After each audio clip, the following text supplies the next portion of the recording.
The following may contain language which will be offensive to some people and inappropriate for children.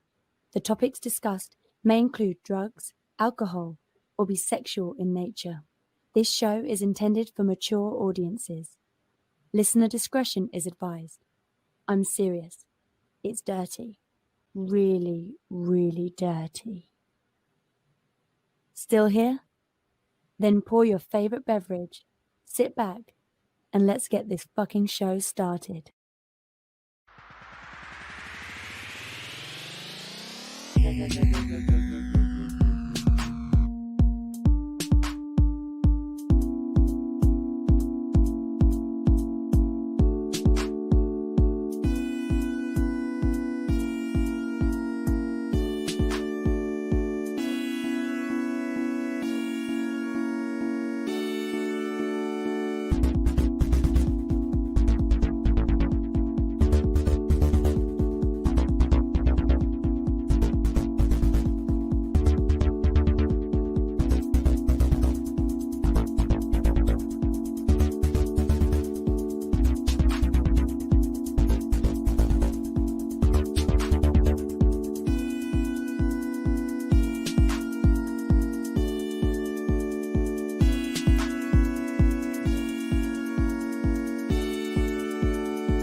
Fantastic Forum, assemble. You listen to Fantastic Forum, the premier show about comic books and your weekly conversation about entertainment and geek culture. Welcome to Fantastic Forum. Hope you're having a wonderful morning, afternoon, evening, or night, as the case may be, depending on where you are in the world. And if you're not, you should stick with us. We'll help you take it up a notch. You have the usual suspects in the building. First on Skype, he is our intrepid senior reporter. He's next in line for the Cal. He is our resident Dark Knight detective. It's Oz. Yeah, I'm here. Indeed. Next, he is our riddle inside of an enigma trapped in Chinese finger cuffs. You don't know him. You love him anyway.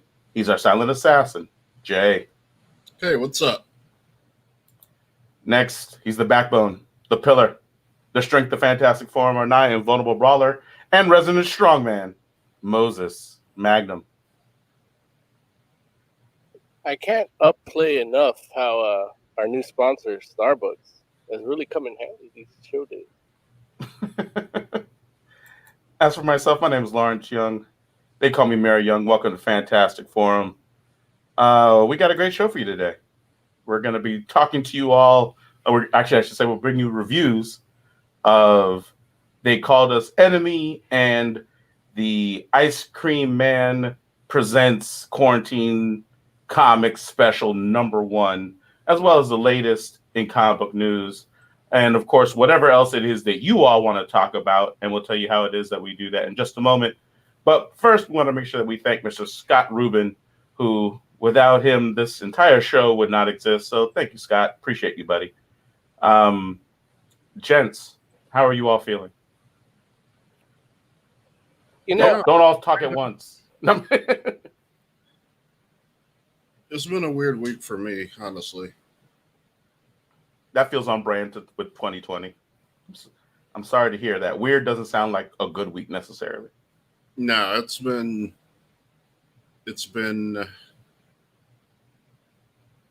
yeah, I'm not sure I have the words. That's fair. I was hoping you'd break into that Bare Naked Ladies song. Which one? 1 week? Yeah. Like it's been Yeah. That's the song I like the least. Yeah. Even though it's a good song, like a lot of good it, but I don't like it. It has a lot of good references in it, like Sailor Moon and Akira Kurosawa shit. I think that's why I don't like it. I think it's just that one Sailor Moon reference. My brother he memorized it. Like he used to sing it all day long. Wait, is this the same brother that doesn't recognize hip hop as an official music genre? No, that's the other one. Oh, okay. I was about to say, Like you can't have those two stances together. Like I Yeah. love Bare Naked Ladies, but you can't be like, oh well, that's music. It But is hip hop. Well, no, it is music. I agree, but you can't be like, but not hip hop. Larry doesn't think it's music. No, I do. I love Bare Naked Ladies. He's downplaying their musicicity. No, listen. I've been to Bare Naked Ladies concerts with Jay. Sure you have. That happened? I could have swore. Did that not happen? I mean, I believe that, but what does that have to do with the music artist? Like I know we went to OK Go. Yes. I know we went to They Might Be Giants. Yes. I thought we went to Bare Naked Ladies too, but maybe I'm misremembering. That's very likely the case. If you don't remember it, then that's a fallacy. I made it up in my head. It's a Yeah, I don't think I've had the pleasure of seeing them live. Oh, well, listen, if you don't believe you've ever even seen them live, then it definitely didn't happen. I had a dream and I thought it was real. My bad. I had a dream that me and Jay went to a Bare Naked Ladies concert together. I bet it was a good time. Like, Oh, listen, we had a blast, friend. We had a blast. I blame the Mandela effect. Listen, I'm gonna need you to say Mandela properly. Like Nelson Mandela is way too important. Like not just to me, but for the world, for you to mess his name up. Like you can't do it. So, Yeah. but yeah. Just to reiterate the weirdness of the week it's been, because I was going to say the same thing Joe said. So I guess I could add to that by saying, I'd pray, but who'd listen? God, that is such an old joke, and oldie but a goodie. it's not even a goodie. Like, Dang, he said your comedy Yeah. is subpar, Moses. Jay has spoken. It's only although, it hurt his belief heart.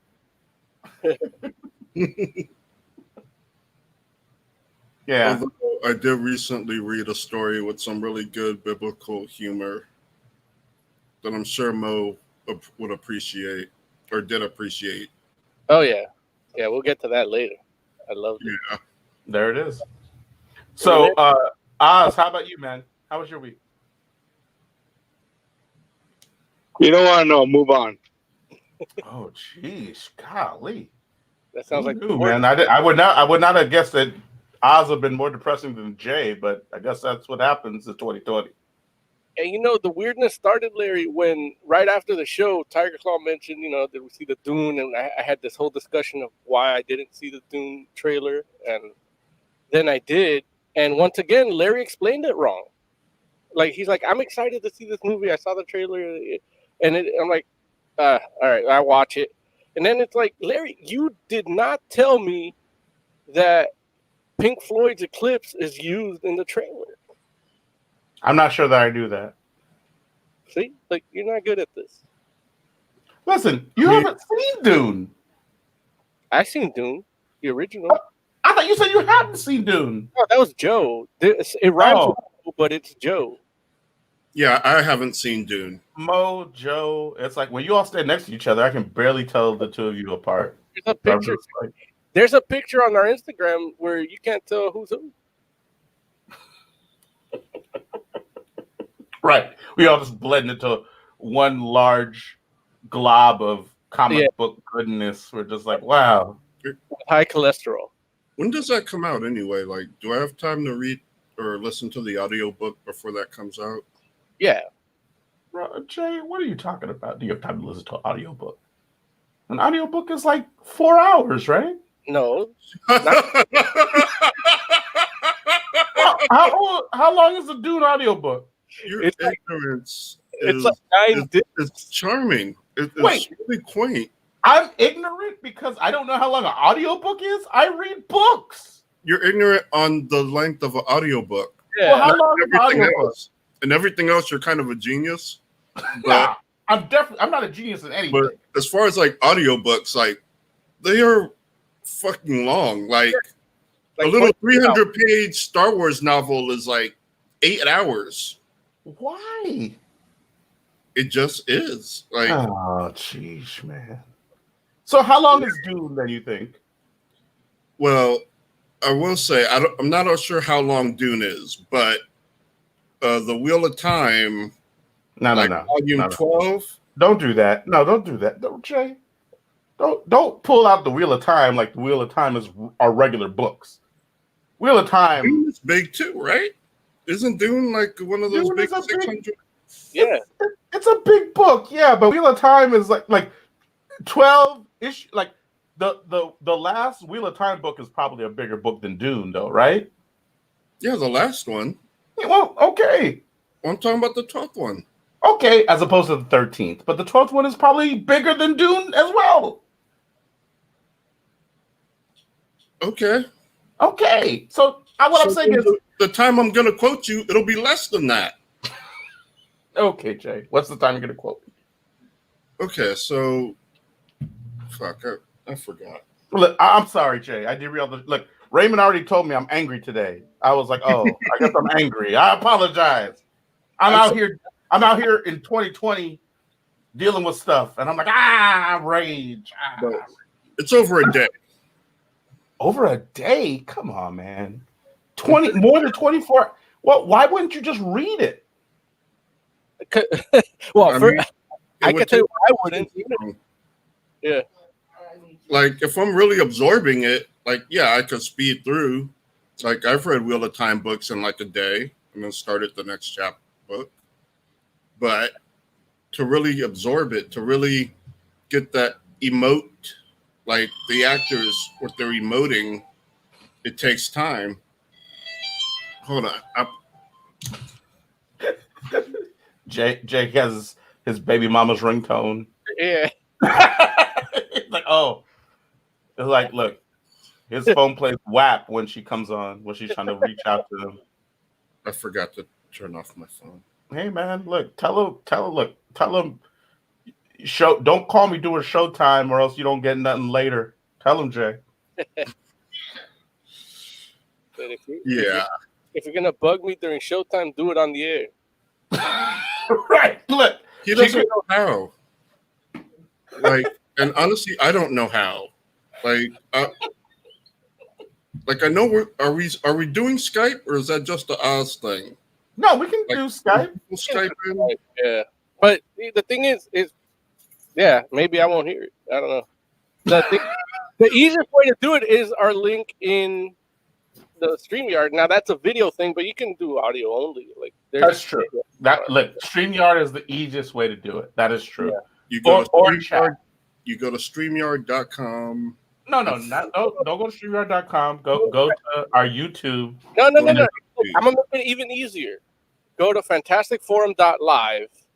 Right there is the video feed. You can just watch it there on your phone or your computer or whatever.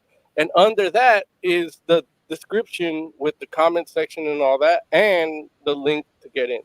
There you go. Fantasticforum.live. Thank you, Moses.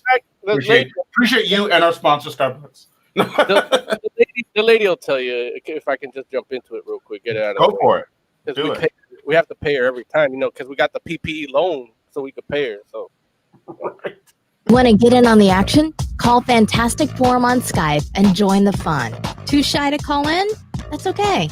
You can join the Discord chat room available at fantasticforum.live. Join the party. You know you want to. It's just like, I don't know, man. Something about the way she says fantasticforum.live, it always like I get a little feeling. I'm like, oh. It sounds like her balls dropped. Speaking of joining the party, TigerCon chat says, have you guys watched the PS5 showcase? What did you think of the gameplay for Spider-Man Miles Morales? Did anybody get the opportunity to watch that joint? I saw it. I saw it as well. Oh, wait. Moses has his hand up. I don't know why. Go ahead, Oz. What are you gonna say? I said it looked just like the last Spider-Man game, just darker. Wow, you're such a racist bastard. This is why we don't like Oz. What? His costume's black. So just because he's Afro-Latino, his costume has to be black. I tell you, Oz. Oh, look, I'm surprised. I'm surprised you're supporting him at all, considering his dad is a racist cop. Why is his dad a racist cop? Well, he's just doing his job. His dad's a police officer. I have no problem with police officers Yeah, in well, general. I've been told by my congressional representatives that all police are racist. And no one, your congressional representative did not say that. Definitely not in Illinois. I know that didn't happen. They're all Democrats, so yeah, they did. No, See, yeah. exactly. See, look, Oz's toxicity leaks into Fantastic Forum. Real quick, Adrian Nunn has joined us in chat. He says yes, he did see it. Oh, okay. Well, thanks. Look, that's awesome. What's the name? Have name none. Have name none. I love it. Have name none 1. Who is have name 1 2 or have name none 2 or 0? Never mind. I'm listening. I'm done. What do you think of Miles Morales? Spider-Man Miles Morales, Oz. Other than it looked like the last game. It looks like what it should be. It's a lot like the last game, but better looking, and it's a new system, so it looks better. Yeah. I don't expect it to play a whole lot better, Mhm. but even if you just get the same level of gameplay as the last game, it would still make it an amazing game. I agree with you. I'm looking forward to pre-ordering it. Here's the only issue I had with it, because I did look at this and I was like, man, like this game it looks really good. Like the graphic fidelity of it, and like them going literally like much like the original Spider-Man PS4 game where you go directly from cutscenes into the gameplay almost seamlessly. It's like I was kind of blown away by that aspect of things. But there was a point where I'm like, it seemed as if they gave like Miles Morales some like extra powers, and I wasn't feeling that. Wait, what are his extra powers? Like there was just some sort of energy signature kind of thing that was happening when he would like. It was honestly, in a lot of ways, it was the same kind of things that Spider-Man was doing in the PS4 game, but they put like an extra kind of energy flare around it, and that made it feel as though it was almost like he was like using some kind of extra powers to do stuff. It very well might be story related, like literally something that happens inside the game, because the cutscene that they did show during the presentation had him like basically like bumping into some extra kind of chemical type stuff. So that could be the case, but it very well might just be an extra effect they just added that was probably a little needless. But what I will say is they did have the power set that Miles is known for, which they had like the sting kind of thing there. Mm-hmm. And there was a point where he did actually turn invisible. And so that like, that camouflage thing was in there as well. So, so that's cool. That made me feel good about it in the sense that the things that for Miles, or Miles Morales for in regards to making him his own distinct Spider-Man were present. So that's cool. Mel Brewers 101 in chat says, hey guys. Hello. How are you, Mill Brewers? Glad to have you. So cool.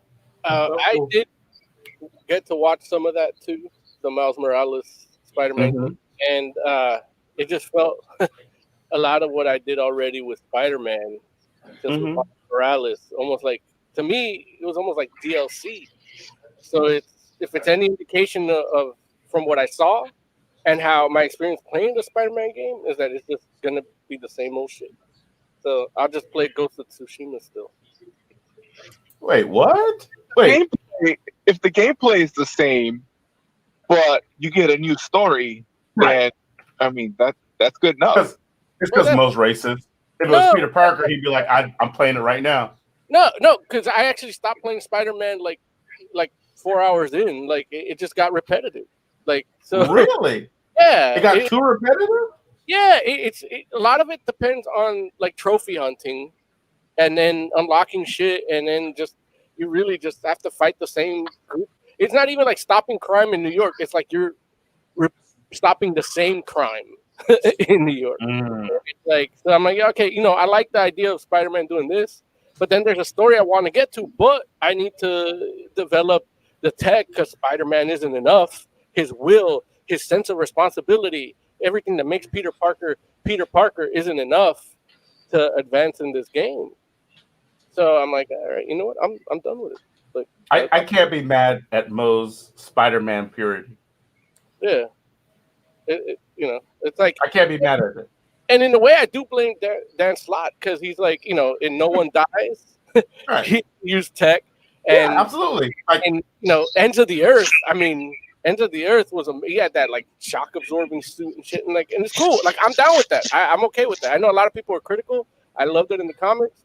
In the game, I like the idea that kind of feels like a Dan Slottism, and so it's cool. But I'm not, I have very limited time for games.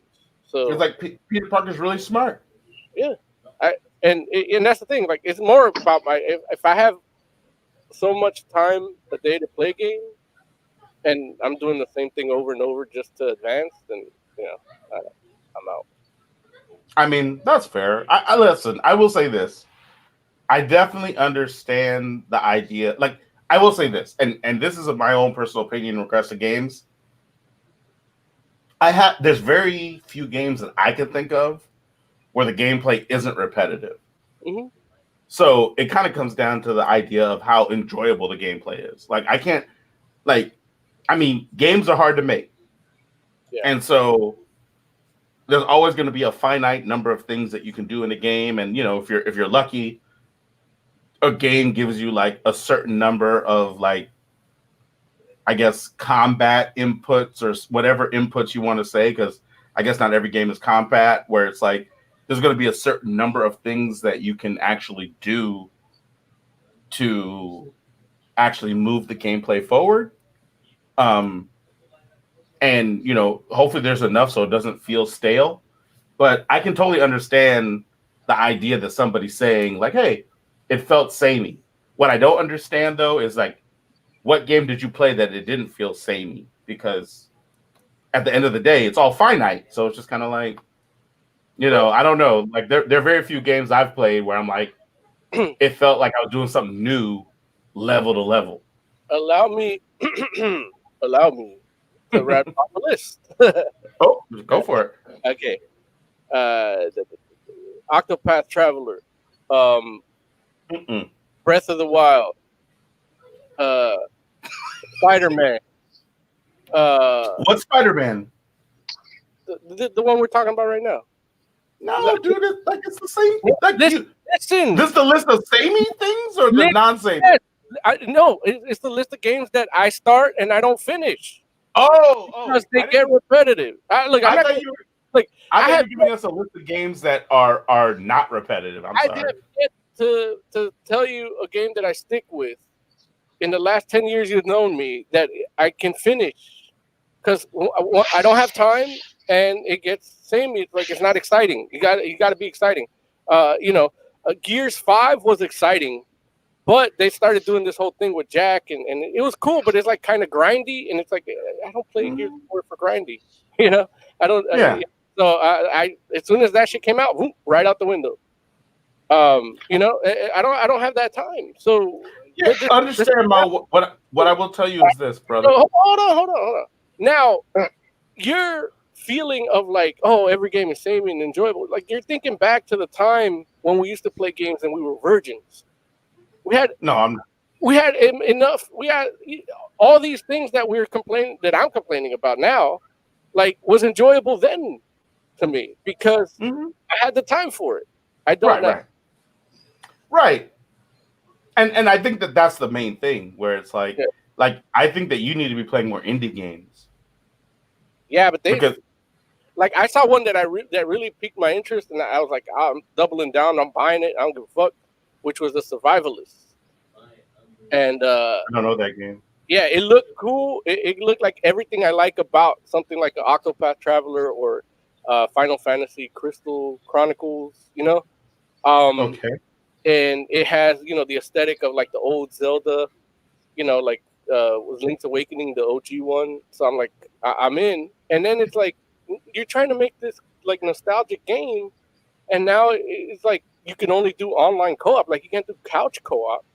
And I'm like, fuck, like this is a game. You know, Emily's getting into games on the Switch and shit now, and it's like this is a game we could play together without having to trade off like we do with Breath of the Wild. It's like, and now it's like, oh, only online. That's some bullshit. Tiger Claw in chat says, yeah, some of us have jobs that prevent us from having time to play video games. That Tiger Claw. Listen, I'm not mad at Tiger Claw, but no, I do feel that's real in the sense that, like, I will say that I know personally there are plenty of amazing games that I don't get finished just because the amount of time you have to put into Battle chasing. Into finishing games is high sometimes, and Last I'm not right. I'm not mad at it because you know. Say what? I'm still rattling off my list. You didn't let me finish. Oh, I'm sorry. Continue. No, it's okay. I'll just pepper it in. Oh, throughout the show. I have a list of games that got too repetitive too. Tetris, checkers. Nah, Exactly, right. and see, Pac-Man, always the pellets. Always the pellets. Pac-Man. that's because you're not playing Tetris 99. Tetris Dang. 99. Because I played it in '89 and it's the same thing. No. Tetris 99 is Tetris for the modern age. That shit is not repetitive. Somehow I find time to play that. Look, Tetris 99 is not repetitive. Tetris 99 is repetitive. You just lose quick. Well, you just lose quick. Oh no. I lose. I get to number 2. Yeah, same here. Well, then that's not quick. Yeah, but that's what I'm saying. Like, it's still not repetitive because you're still fighting somebody, and you know, each battle is different. Dude, it's the same gameplay. That's the thing. Nah. It's literally the same gameplay every time. Like, there's only 6 pieces. Your quest is only so long, I guess. Is what it is. Listen, what I will say is this: I feel like the indie game like sector is making games that are like more bite-sized. And don't get me wrong, it's not even to say they're short, because they're not short. They're still like 10, 14, like, you know, damn near 20-hour games. But the video game market has been very demanding. And so it's like one of these things where, you know, like, there are a lot of people, even when you're not even talking about an RPG, that will demand like 40 plus hours of gameplay just on as like a baseline. And it's like, listen, if you're an adult that loves video games because we grew up in that generation and you happen to have other responsibilities, which you don't even need a family. I can't even imagine what it's like if you have a family, because Lord knows, it's like we're talking about this, we're having this conversation, and nobody on this line has a family. Like there's no babies involved with Fantastic Forum. We're the babies. That's not that tough. Well, I mean, babies probably, but once they get to a certain age, I mean, they could just watch you play. You know, I mean, yeah, but it's like Twitch but live. You're dumb. You're dumb. And they tell you you're a piece of shit too. They call you racial slurs. Yeah. It's like, you're related to me, you son of a bitch. And then your wife's like, hey. Right. Exactly. But no, it's just like I can't say that I necessarily have 40 plus hours to just like sink into any game, no matter how good it is. It's not about, oh, is this quality gameplay? It's about, I don't have 40 hours to invest because I got to do something else. So if I can complete a game and do it in like 15 hours, maybe that's like the spot for me, which is why I'm saying to you, Mo, you might want to think about, like, you know, you might want to look at playing some independent Metroidvanias. I feel like that would be good for you. I've been fucking with some of those. What was it? One was it Dying Light? Was one of them that I was. What was it called? No, Dying Light's a good game, but not a Metroidvania. What's it called? It's something light. Yeah. Maybe. Damn, you're not talking about Ori, right? No. I don't know. I don't know what light it is. I don't know. Yeah. But anyway. But yeah, all that to say, I can't tell you too is that in this the way things are now, it's like I tried playing Final Fantasy VII, and it's like, oh, okay, I'm trying to topple this corporate. like the remake.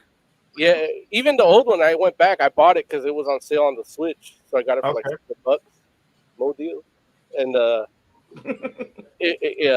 I'm like, okay, I'm trying to topple this fascist corporate controlled regime, and it's like, you know what? I should just be LARPing this. You're just trying to topple the real life corporate regime. Yeah. I hear that. I can't be mad at you. Anyway, all right, we got plenty to talk about today. Let's get into some reviews first. Are you all cool with that? Yeah. All right. You know what? Let's go ahead and start with They Called Us Enemy. So no music? Oh, no, go with music. Woo! Comic book review. Comic book Like review. Well, not like that, but like.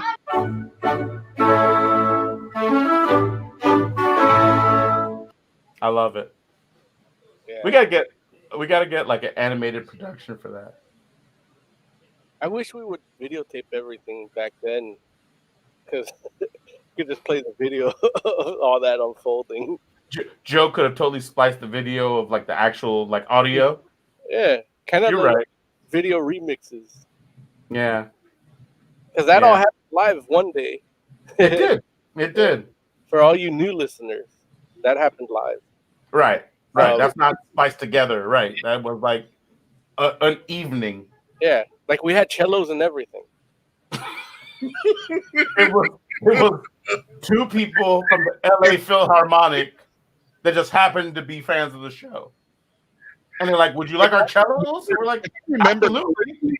I don't think we could post that, because wasn't there like naked women tied up? No, that was a different one. We didn't use that one for any soundbite or sound drop or anything. Oh, we need to find that one. Yeah. I think that's the absinthe one. Well, no, that show that was like an after show, so it wasn't. I don't think we were even recording at that point. So there's no audio, no video. Like you had to have been there live. We failed on multiple fronts. Yeah. That feels on brand. Oh, Fantastic Forum failed on multiple fronts at once. That feels right. I blame all games. I blame all. Hey, look, damn you, Scott Rubin. You can right by me, Scott Rubin. Anyway, all right. Let Moses talk to us about They Called Us Enemy. They Called Us Enemy. It is a book on Top Shelf. Let me see if I have this propped up ready. I lost my physical copy, so I had to buy my digital. And I'm sorry to hear that. No. By lost, I mean I forgot it at work. Oh, because I keep it at work, because that's required reading for anybody that comes to talk about some bullshit. You know, right? And like this is what America did. Yeah, in the 40s. Well, here's the thing. While reading the book, you realize that while they did, and I'm getting ahead of myself, while they did apologize to the Japanese American citizens of Japanese ethnicity for what they did, they never acknowledged that it was wrong and repeal that law. Yeah. So it's actually still in effect and could be used against you, which goes to what I always say, that it's like they'll fuck with the people you don't give a fuck about until they fuck with the people you do give a fuck about, but they start with them first. Government is really just 12-year-old you trying to lose your virginity, saying just a tip. Then before you know it, you're fucked in the ass. Wait, what? That's government in a nutshell. Oh. Anyway, well, I digest. Does no mean no when it comes to the government or no? I mean, He's tell that a, to the IRS. Like, that spittle I just came out, that's more than they give you when they ram it up your ass. oh, jeez. I had to leave to North Dakota because of that. Wait, what? You know, with his whole business and everything, they fucking. Oh, okay, gotcha. Anyway, Jeez. yeah, but you know, this book starts with the story of a young George Takei, bushy-tailed and bright-eyed, living in Los Angeles in the 40s during World War II, right before, or right after, the Pearl Harbor. So anybody that was of Japanese descent while they were American citizens, they were, you know, first generation, second, and third generation. They just locked them up, and it was his time. It's really a history of his mentality of activism. So it's a biography of that, and it starts like I want to say like a good 60% of the book is in those internment camps that they use for American citizens, Mm-hmm. and the little racial things, and you know, being a fan of the K's myself, like it was a little hard to read because Yeah. there's somebody I care about, like even just being an Angelino, like he's an Angelino like me, born and raised. You know, it's a few of us here in LA Right. because everybody Dying breed, baby. Dying breed. Yeah. But the fact that we have a train system is in part to Mr. Takei. He was on that transportation board that actually allowed that to happen because he cared about the environment and about mass transit and about connecting communities to businesses and everybody. LA being a more unified place instead of, you know, a good area, bad area type place. And but yeah, so because of that, like reading this book was hard because it's just somebody that I've been a fan of, I've known. You know, my brother cuts his hair, so he's like, I'm like, Oh, really? so I'm like 2 degrees separation from him. I could literally just give him the book and like, hey, can you have him sign it for me, and he'll do it. You know, Nice. you know, before what was it? There was one award show that, you know, George Takei said on the red carpet when he talks about the suit he's wearing, he's like, I'm gonna say you cut my hair too, and he didn't do it, but it's okay. But anywho, but that's it's somebody that's kind of close to me, and you know, he's been on the Howard Stern show, which I'm a massive fan of. And Right. it, like, I deal with him on a daily basis in some one way or another because of the Howard Stern show. So I am, you know, aside from Star Trek and that, because you know I'm not into that unless he comes on. Ooh. Unless he comes on Lower Decks, then I'm like, man, another first case. But he was on Oh Hero. my. Yeah, ooh, my. You must have a massive dog. That's one of the things he said at one of the conventions a long time ago. But yeah, you know, I reviewed the first part of this book when we were doing the daily shows right at the start of the quarantine, and Right. to a point where you just see his mother and how she never wanted to tell the kids where they were going, and then like you just see a little panel of George Takei just looking, you know, wistfully thinking he's going on an adventure, and it's like, no, dude, this country hates you because of what you look like, you know, and it's that without it saying, you know, every show, every movie will have that. It's like they call this enemy, like that. Oh, that's the name of the whatever you're watching or reading, you know, like it comes into play there, and it doesn't. You just see happy little George Takei, and it's like in your mind, it's like they called us enemy, and Mhm.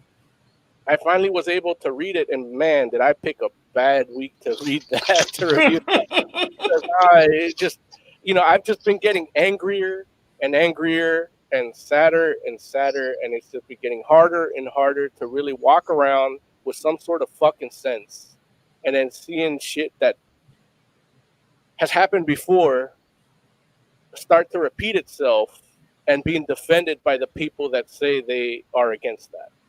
And it just makes me angry, and it's really like I wish I could just disappear and leave this world to die on its knees. And yeah, that's my review. 5 out of 5 for They Call Us Enemy. You need to read this shit. It is fantastic form, required reading. If you read it and don't like it, I'll give you your fucking money back. Oz, did you read it? He didn't fucking read it. No. Oz hates minorities. No.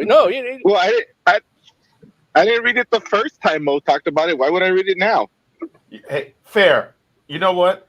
I apologize. I didn't mean to waste the show's time by asking you crazy He questions. doesn't do anything for the show other than delay our starting time because his phone don't work.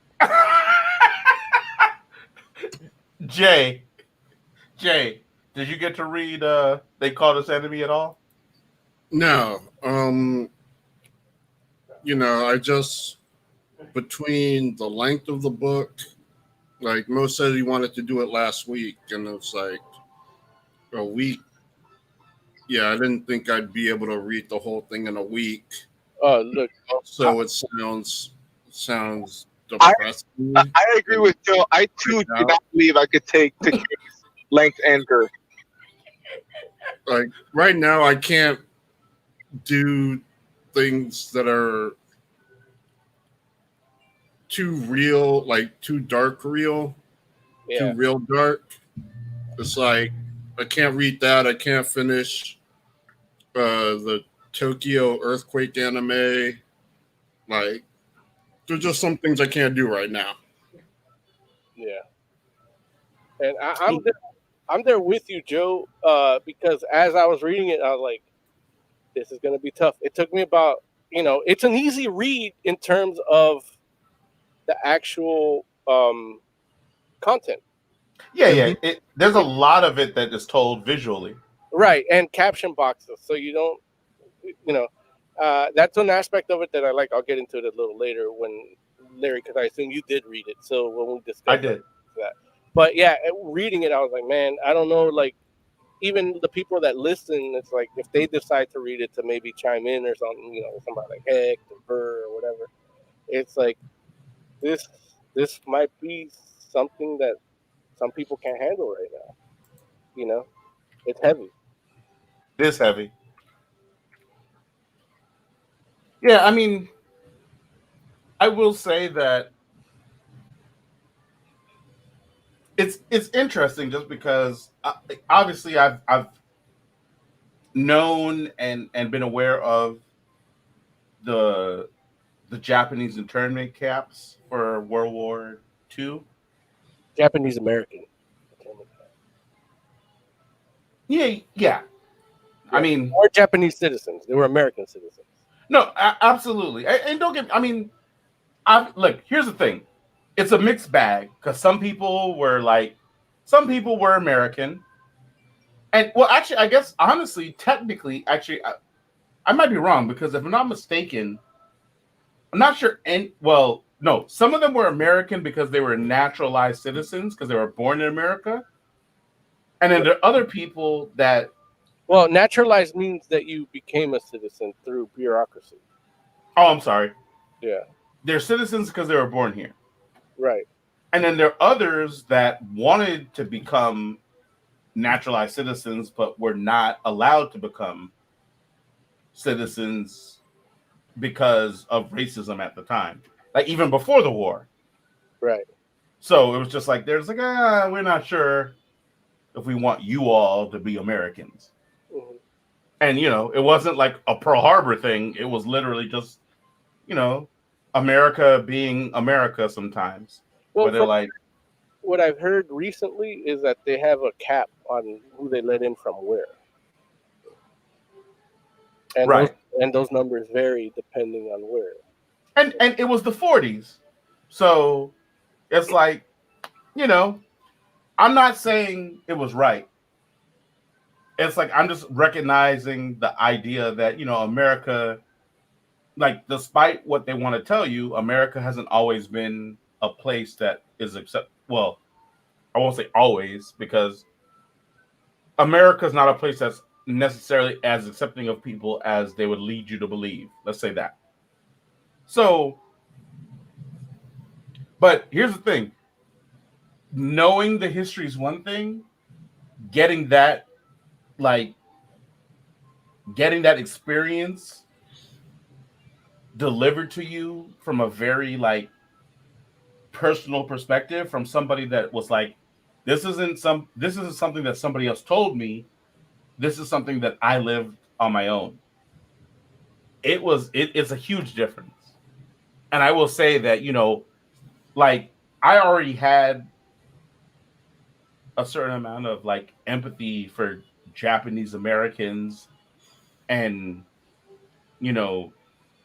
people of Japanese descent during that time already, just on GP, just because it was on general principle, just because it was like, it was wrong what they did.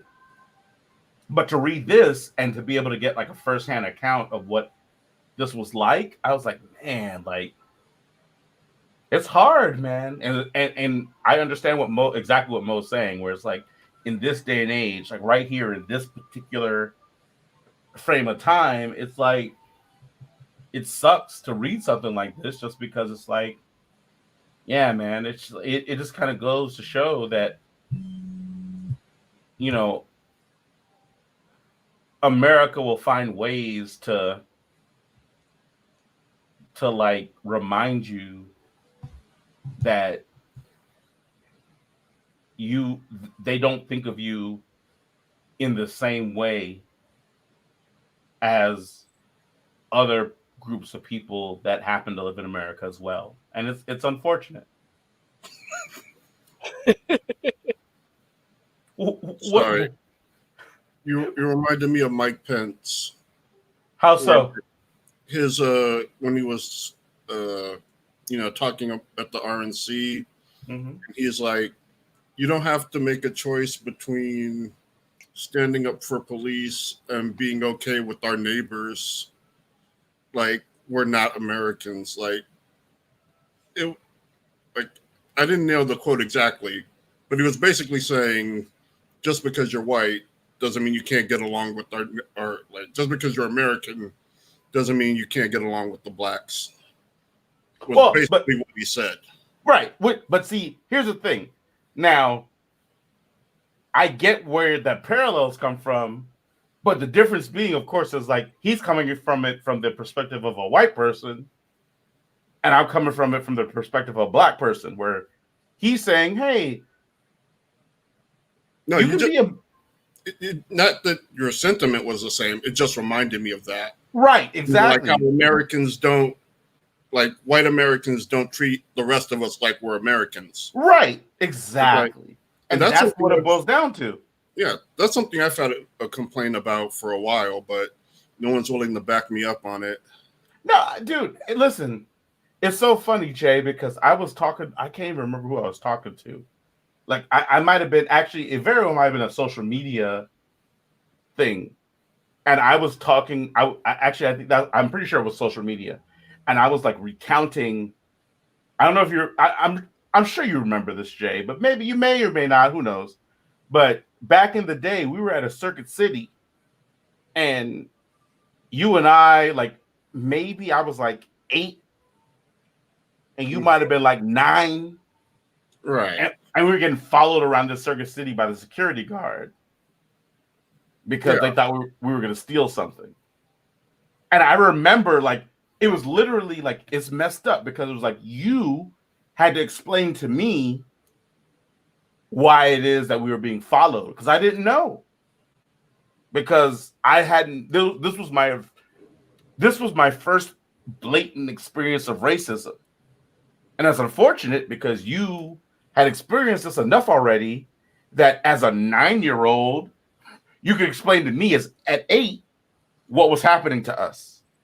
Because I remember noticing he was following us, but I don't remember understanding why. Right. And you told me. And then when we stared at him, he got mad at us. Right. Like we're making him uncomfortable. Right. And I'm just like, it's messed up, man. And I was having that I was literally talking to somebody on social media about that experience where it's like, this is my first experience of overt racism. it's like I didn't have to get into the double digits for that to happen. I was in the single digits, Yeah. you know? And I'm just like, man. And so reading this joint, I was just like, Well, and with the right administration, you could have been hurt. I mean, you know, listen, it's one. Look, here's the thing, man. The messed up part is they try their hardest to play us all against each other. Because what I know is this: that security guard wasn't a white person; it was a Latino person. Yeah. And it's not like I felt like that Latino guy was like, I don't know that he had any kind of racist sentiments against black people in particular. He very well may have. I don't know. But what I will tell you is he probably was trained to watch black kids. Yeah. Well, you know, No, he was trained by his parents. Look, I grew up in LA in the Hispanic community. They're racist. well, have you ever heard of you know, this is a bad. I feel weird saying it, but I'm going to say it even with the shock factor. But of the Schmoogie button. I don't know what that is. That is a Schmoogie? button. Yeah, that is a button that whenever a black person comes into the store, they hit and it turns on the light, and then the security guard knows to come out. It's a retail institution. It's a part of it. Schmoogie? Yeah, Why is it called Schmoogie? that's a racist term for black people that black people don't know. Schmoogie? Yeah, or I've never heard that. I don't know the exact pronunciation of it, but I mean, Yeah. listen, I don't know any iteration of it. So trust me, that you're hipping us to game right now, Moses. that button happened in the music stores. You know, we had it. Oh, And- wow. Yeah. First thing that comes up, Urban Dictionary, Smoogie, racist term to identify one of African descent. Yeah. I've never heard of it. Yeah. So a lot of like in the record stores, when I worked in record stores, we had a button, and you know, nobody called it that until it was like the older person that had worked at the record store. So it's not like a silent alarm or anything. It's literally a button made specifically for like, hey man, there's a random black person in the store and we're not sure what their intentions You are. gotta watch them. Yeah. Damn, that's messed up. Yeah. So it comes on whenever, like, you know, it'll come on pretty much at a random place in the store. I think it was wired to the office too. And so whoever was like in charge, like the supervisor, if he was like doing, you know, administrative stuff, would have to come out when that light came on, you know. And at one point they actually would hire, this isn't my personal experience, but they'd hire somebody specifically to watch that light, but not a security guard, just like a retail employee, but just to watch that light. Wow. Well, hey man, Man, that's rough, man. Like again, obviously that's not something that normally most people aren't going to say that to someone that looks like me. Right. But yeah, and I've never worked retail, so I don't know anything about it. Yeah, that's So- why I buy musical instruments. No. Racist This was musicians. CDs. This was CDs and That's why- DVDs and anime. This was everything that everybody likes, not just black people. Just 'cause you know, you assume black people are instrumental, and No, but that's what's real. Like, trust me. Like, part of the reason why the conversation I had, where I brought up this incident with Jay and I from when we were like literally children, like before we were even in the double digits, I was like, "Hey, man!" Like this guy was saying something. He was like, "I'm like, if you want to just feel like black people are more inclined to commit crimes than any other group of people, then that's your prerogative, man. I'm not trying to convince you of anything different. That's how you already feel, and that's fair. But just understand, like, it's racist because it's like because I look like this doesn't mean I'm more likely to commit a crime. In the same way, how like when Jay and I walked into the store as children, it's like we were just going to go look at some video game stuff. And it's like Jay doesn't like, as far as I know, and I've known Jay my entire life, he's never stolen anything from a store ever, period. I know I've never stolen anything from a store, period. So if you want to go ahead and just profile us because we happen to be black, that's fine. However, it's like, just know it's like that's wrong just in and of itself.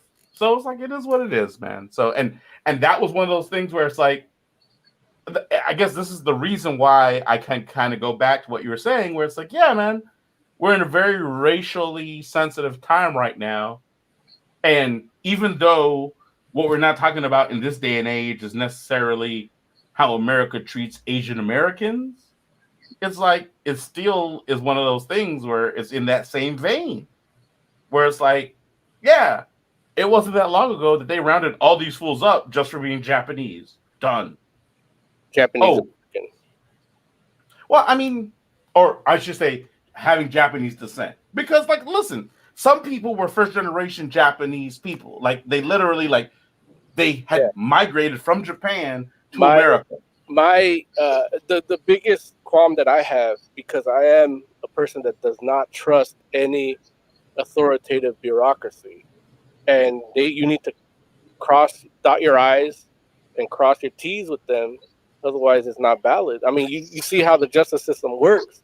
You know, you put enough files in, enough paper, enough applications, you'll get a hearing and it'll work for you. These were a good chunk of these were American citizens. I want people to know that this happened to American citizens. But here's the thing, though. This isn't like the ban on Muslims coming in from wherever. This is happening to American citizens. Right, and that's worth noting. I agree with you on that. But here's the thing. Let's say they were just Japanese people. It doesn't make it right still. No, it's happening to Mexicans and Hispanics, and nobody gives a shit. Well, I mean, I don't think that's true in the sense that there's a group of people that actually, like, that definitely give a damn. But what I'm saying is this, is like, just because you happen to be from a particular country doesn't make you a spy, a criminal, like a sympathizer, like any of that. It's like you have to judge people on their actions, not on where they happen to have been born. Yeah. And that's the long and the short of it. It's like if someone was born in Japan and they came to America, and then after the fact, the Japanese government attacked America, you don't look at that Japanese person and be like, well, you obviously must have some sort of allegiance to Japan, so you're a part of the enemy too. And I'm not saying you can't watch them. If you want to watch them, then you could watch them. Like, national security is important. And so if you want to watch people because you feel like, hey, we're not sure where their allegiances lie, that's one thing. Wholesale determining that they're a part of an enemy force is a whole different thing. And it's not what America's built upon, or at least not what it should be built upon, based on our own, like, whether you want to say the Constitution, the Bill of Rights, like whatever you want. Like, America is not supposed to be the country that just decides, well, hey, this guy has some connection to Japan, so he's obviously not one. He's not for us. That's not what America's built on. Because if that was the case, you could say that about, I don't know how many groups of people in regards to the war against England, but that didn't happen, right? Like, don't get me wrong. It's like, I'm sure there were some people that were like, hey, they questioned allegiances, but they didn't round up. You ever watch that series Turn on AMC? Oh, yeah. Turn is awesome. Yeah. Right. By the way, they did round up the royalists. Dude, they didn't wholesale round up anybody that had connections to England. Because they all did. But they were royalists. Royalists aren't the same as anyone that has a connection to England. Because if it's anyone that has a connection to England, that's everybody. Yeah. Which is what happened during World War II with Japanese internment camps. So like, well, your grandpa came from Japan. And I was like, I'm second generation American. Yeah. Some guys like, my name is Trevor. And it's like, why Trevor? Right. And so that's the thing where like you can't even make the comparison, because if you made the comparison, there'd be no America. Or am I wrong, Oz? What? I'm waiting to talk about comics. We're talking about comics. Yeah, we're talking about they called us enemy. This is literally George Takei's. Takei. I'm sorry, Takei. George Takei's bio comic. You know, Larry, it was a funny story since you say Takei. When I met Gene Roddenberry, he called me George Takei, and I said Takei means expensive, so by all means, call me Takei. It's not a bad impression, Moses. Thank you for that. I've done better, but I've had. You have, but that was still a good one, though. Did he actually say that? Because that's actually a cool story. No, that's actually it's in the book, but he doesn't do that funny thing, and he took the funny part out of the book and left that like mispronunciation of the name in it. But I've actually heard him tell that story before.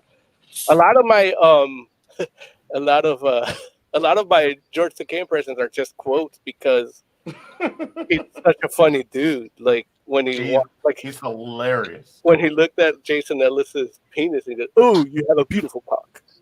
Yeah. See, it's not that he's hilarious; it's that his delivery just really makes it. Yeah, absolutely. Yeah,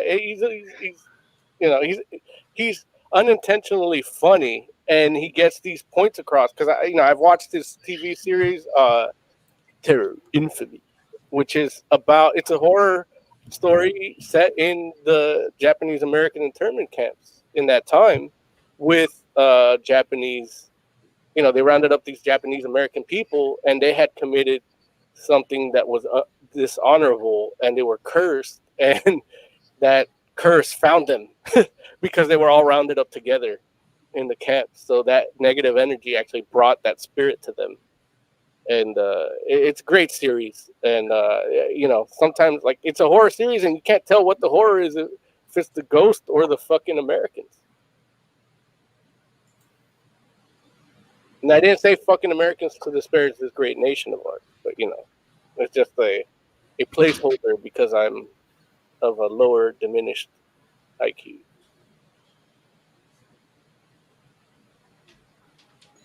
The end.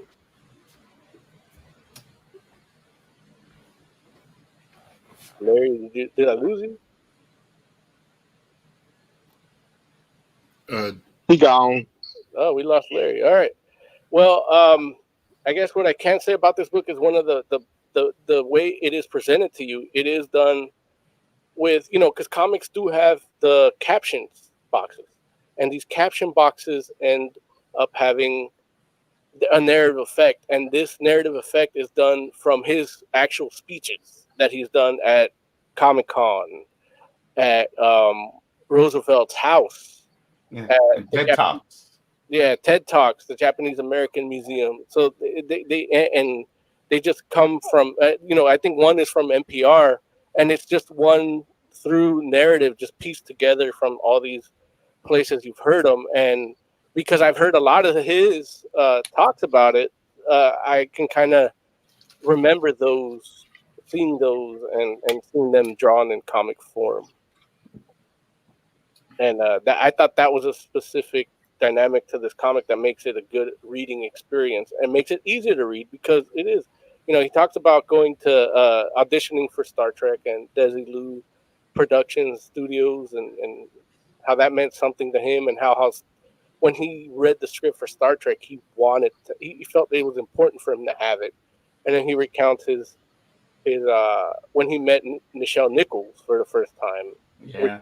Kind of like that I hadn't heard. So it was like, I was giddy to see it just because I like that original series, and I like, I think he had sex with her at one point. Like hearing him talk about Nichelle, like I think they had. What made you feel that? Because he talks really fondly of him, and then he also makes references in, when you hear him speak, to his sexual past, the important stuff, not this Japanese American internment camp thing. Like he he kind of I had a deep love for Nichelle Nichols. Like, Wait, so you feel like he wasn't all like he didn't know he was gay then? well, he had to be closeted for a while. He didn't know, like, you know, he had experiences with men, but he's like, I'm supposed to be with women, you know? So he goes into that too, and then he talks about how much he loved Nichelle Nichols. Listen, George Takei, people forget, was like for a while like a kind of a sex symbol. Yeah. I And, mean, a sex like you can be a sex symbol but not having sex with women. you know, the thing about George, when you actually get to know George like I have, you know, through the radio, through different like grueling Howard Stern interviews, like he's a dude, and if his dick gets hard, he's gonna put it in. Like he goes, the human body is a sexual body, yeah. So it's like he's I think, you know, he was closeted in the time of binary. Well, not even binary. Like now, you know, now he'd be considered binary, but I think he'd be more fluid if he'd be young and single now. You know what I mean? Also, Lawrence, my point is, if you're a sex symbol for women, then it would kind of hurt your career to come out as gay, especially in a time when it's even less tolerant than now. Listen, I'm not saying there's a difference between coming out and having sex with. Yeah. You can be like Ricky Martin in the modern age was a sex symbol for women, but wasn't like necessarily like banging chicks. And that's what I'm saying is like you can be a sex symbol and not have sex with any women. That's easy to do. Like, I wish I would have pre-produced the show better and had the panel of when he like shook Nichelle Nichols' hands, because I could feel the tension in that panel. You are hilarious. I've met Nichelle Nichols. Produce the show better every week, Mo. Huh? I wish you had pre-produced the show better every week. Yeah. Hey, I say the same thing about you. Mo feels the same way, and that's what makes him a champion. Like, when you read the comics, I'll start screenshots. Exactly.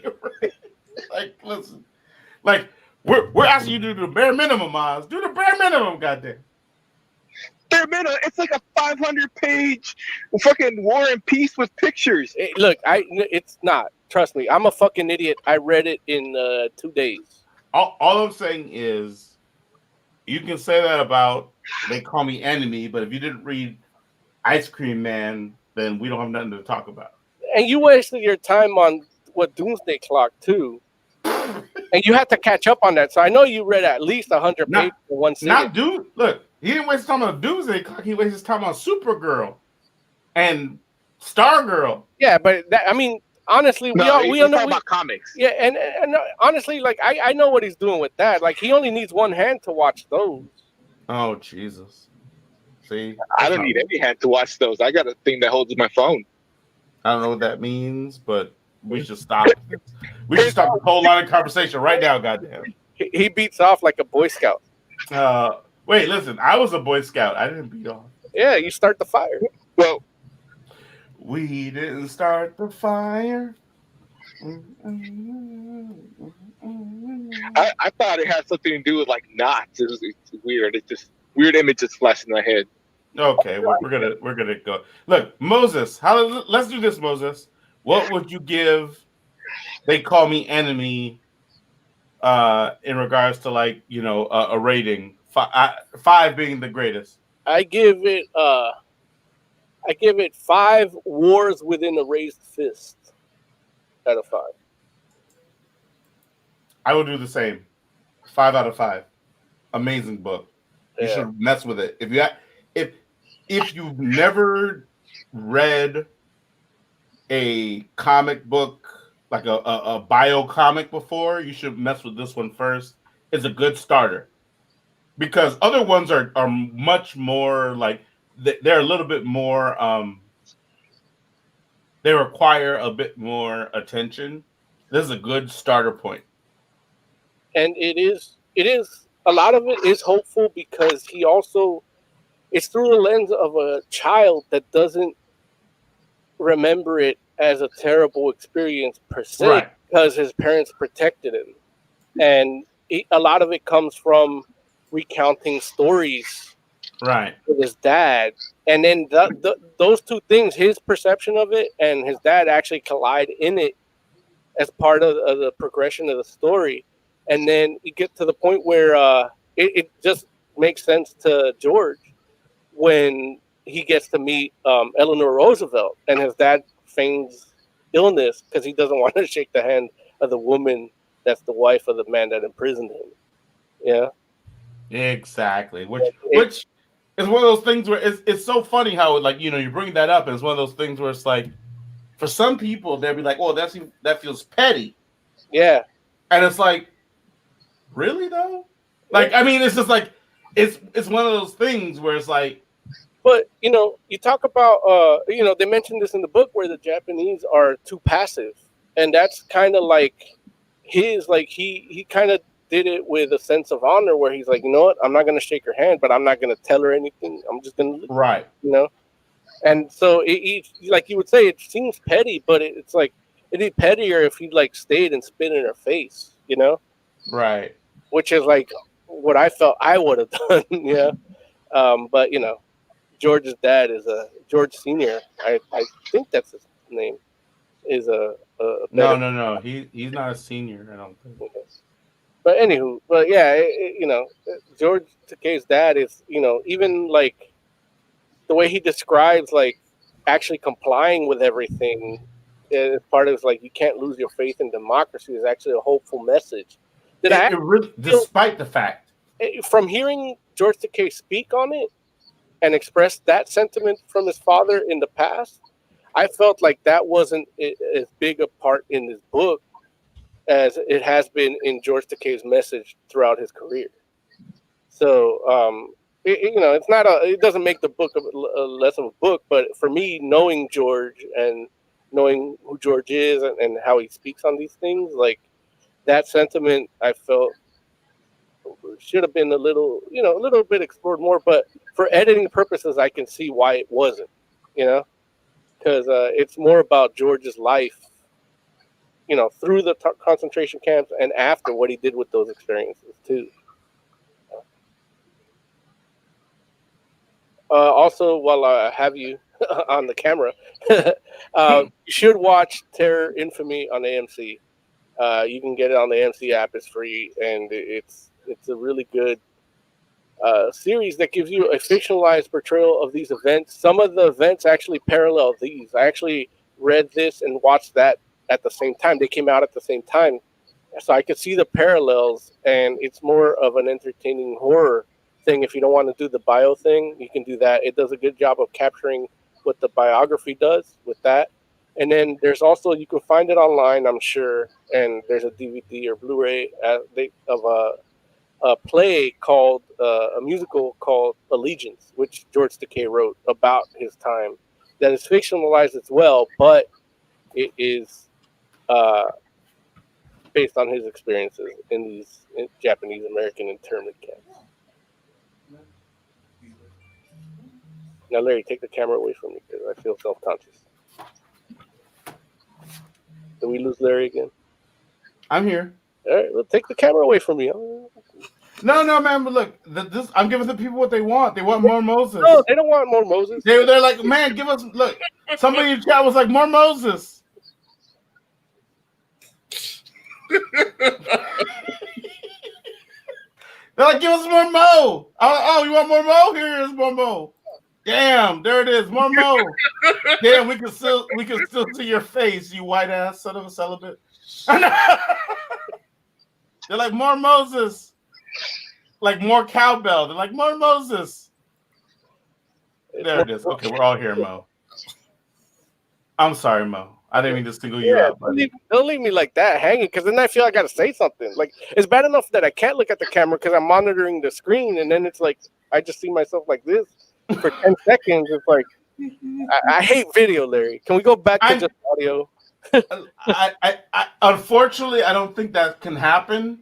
Yeah, I'm not like if I couldn't make it the case, I would, but I don't think we can. Like, trust me. Understand? No one's called you a gorilla yet. You're good. Yeah, you're good. I'm Just say it. You're all right.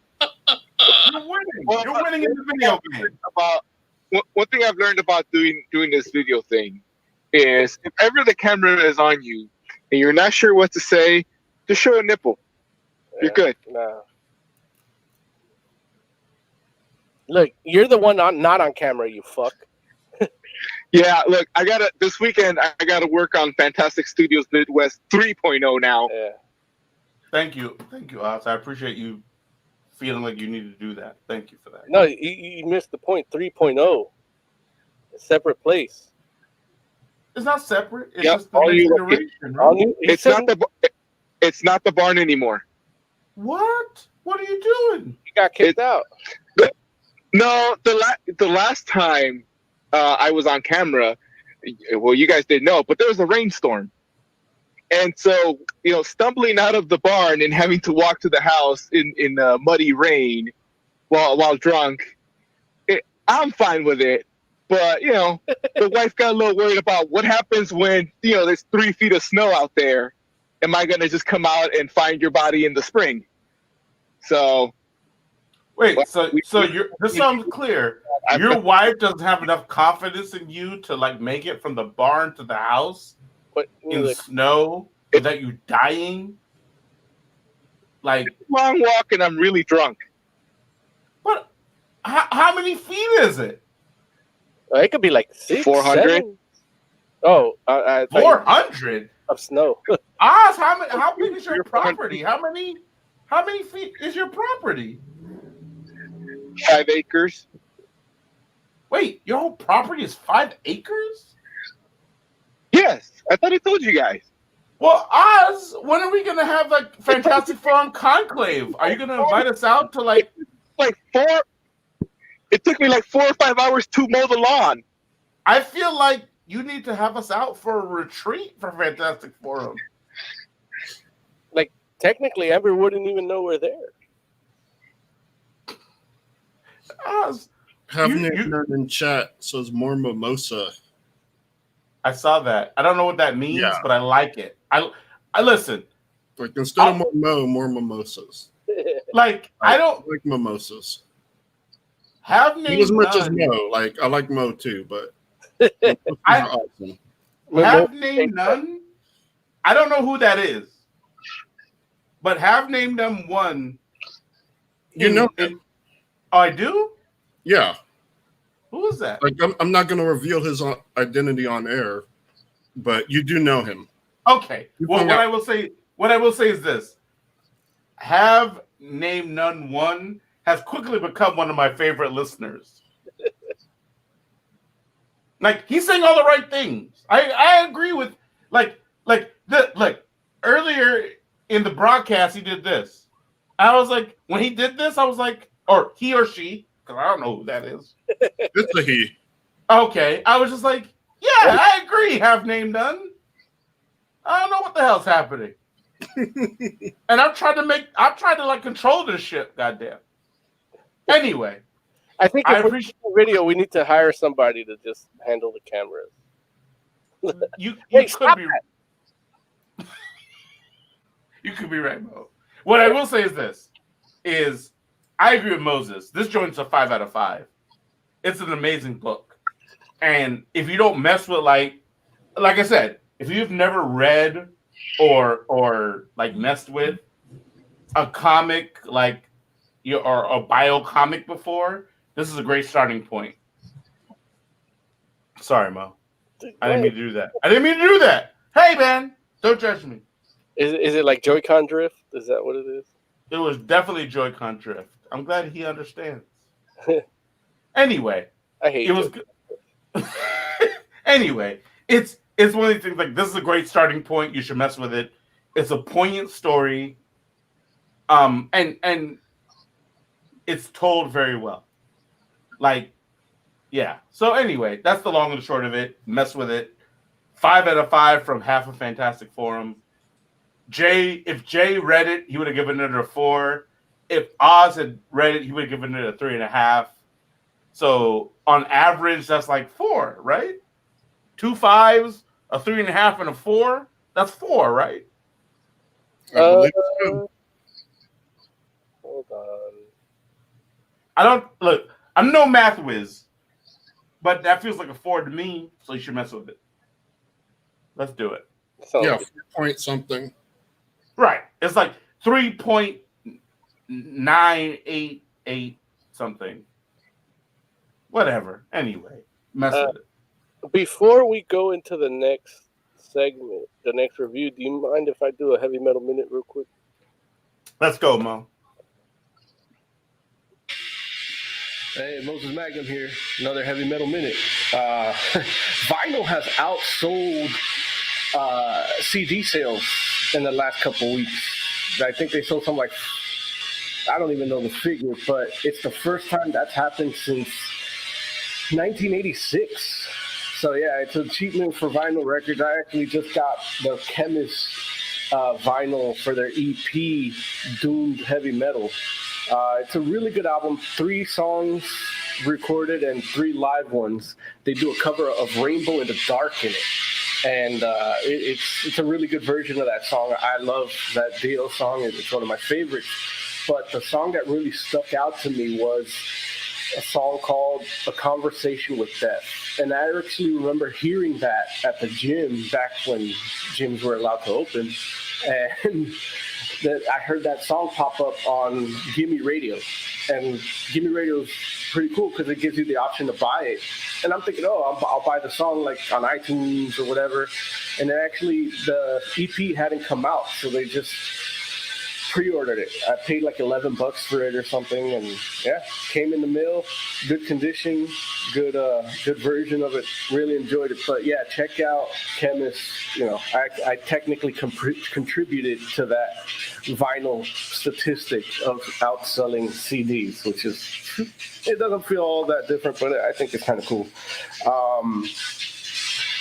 Dino from Fear Factory, he has revealed that there is an album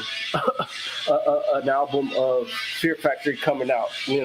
Back in 2016, they said that an album would be coming out 2017 in the summer, and that never happened. Then Burton C. Bell, the singer, teased album art for something called Monolith, which was a Fear Factory album that never came out. And then around 2018 or so, Dino, the guitarist, was like, whoa, I guess there's never any Fear Factory stuff coming out. Earlier this year, in September, Dino had a birthday. Happy birthday, Dino. And he said, hey, it's a shitty year. We're in the middle of a lawsuit, and they need money to finish the album, and they don't have a label. Now, the label, we'll see what happens. They did start a GoFundMe, Dino did, to finish the album. And so we might be getting an album later next year if you guys go ahead and fund it. I gave my $25, so we'll see. Hopefully that works and it'll go through. But I would like to hear some good Fear Factory. I would love to have Raymond and Christian on the albums, but I guess that's part of the lawsuit is they got to get the rights from those guys to be able to put it out, and then they have to finish the album.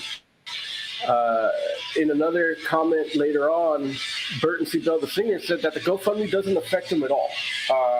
Now some people might think, oh, that's drama.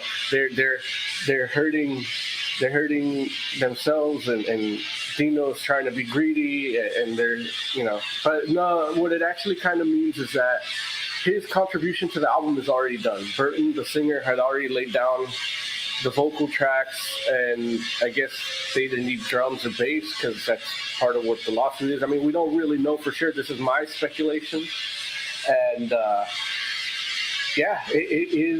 it's a tricky time for Fear Factory.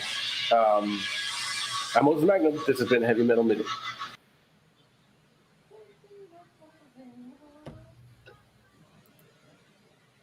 I saw those guys live once. was pretty cool. Yeah. Mm-hmm. Okay. Cool. My Sounds friend awesome. looked up the girl's skirt Wait, what? because they're on the stage. Wait, what? Where did you see them live? At this venue in Virginia. Okay. They're great. I'm actually excited for that art that I talked about, where it's called Monolith, and it kind of has, knowing their themes. A lot of the stuff you're seeing with social media now and surveillance and stuff is something that they talked about. Now it's nothing new, because Asimov and all that. So, but they took those and put them in their own metal stuff, and then you kind of are seeing some of that shit now. So from a metal perspective, it's cool. So I'm excited what Monolith actually has, which is it actually has some of the original architects of Fear Factory really working on it instead of hired hands. Like they had 3 albums with like hired hands, so we'll see how it goes. Hopefully, my $25 goes to pay off the lawyers and they can put it out. Indeed. Take the camera off, man.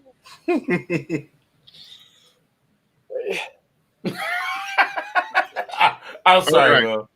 I'm sorry. Listen, don't get I'll put it on Jay. Jay, let's talk about Ice Cream Man presents Quarantine Comics Special Number 1. Generally speaking, this book is definitely it is comprised of 2 parts. One of which is written by W. Maxwell Prince and art by Martin Marazzo, colors by Chris O'Halloran, and letters by Good Old Neon. And then you have the other part the cover is done by Mazzaro and O'Halloran and designed by Good Old Neon. And then, of course, it has features by Declan Shalvey, Al Ewing, PJ Holding, Denzen Camp, Artyom Toplin, Aditya Bitakaran, which, forgive me if I screwed your name up. I apologize. Christopher Cantwell and Ian Marin. So, Jay, talk to us about Ice Cream Man Presents Quarantine Comics Special Number 1. Okay, so basically, the Ice Cream Man is a horror anthology book. Different stories, different stories, issue to issue, all horror, some lighthearted, some low-hearted. And basically, these mini comics were made in quarantine. They originally appeared on quarantinecomics.com, and eventually they were collected into a floppy comic, and now they're a digital comic because digital comics are the best. So it starts out. Boo! I'm sorry. I apologize. Go ahead. There are a bunch of stories in here. You have the first one, and then the second one, which is a story about the Garden of Eden, where you have Adam and Eve kind of going around naming stuff, and Eve runs into the Ice Cream Man, who gives her ice cream, not an apple, and then they gain the knowledge and find out they're naked. And it's actually a pretty funny story. Cool artwork, no bushes, which I wonder if that's an art thing or. Now, when you say no bushes, you're talking specifically about hair on vaginas? Yeah. Well, Adam, they both don't have a bush. They're both clean shaven. Well, but this is Garden of Eden. You don't have to shave in the Garden of Eden. Well, you don't have you don't require puberty and stuff in the Garden of Eden. Now, when you say you don't require puberty, I mean, but technically in the Garden of Eden, everybody's an adult, right? Yeah, but they didn't develop, like, they don't have belly buttons either because they weren't, like, in a womb. Do they not have belly buttons? No. Well, that's Okay. well, No, they weren't. here's the thing. That's where, like, I got kicked out of when I was 7 from Sunday school, where it's like, well, if, like, why do we have belly buttons but Adam didn't? And they're like, well, how do you know Adam didn't? I'm like, well, he wasn't born from a woman, so he didn't have a belly button. And then it's like, well, yeah. And I go, but, my mom has a belly button, and from her belly button, I got nourishment. So it's like, why would we all have, like, if that was real, why would we have belly buttons and then didn't? Because you need a belly button to make a belly button. Wait. You don't need a belly button to You- make a belly you button. Yeah, you do. You don't get nourishment from her belly button. Like, Wait, Cain what? and Abel didn't get.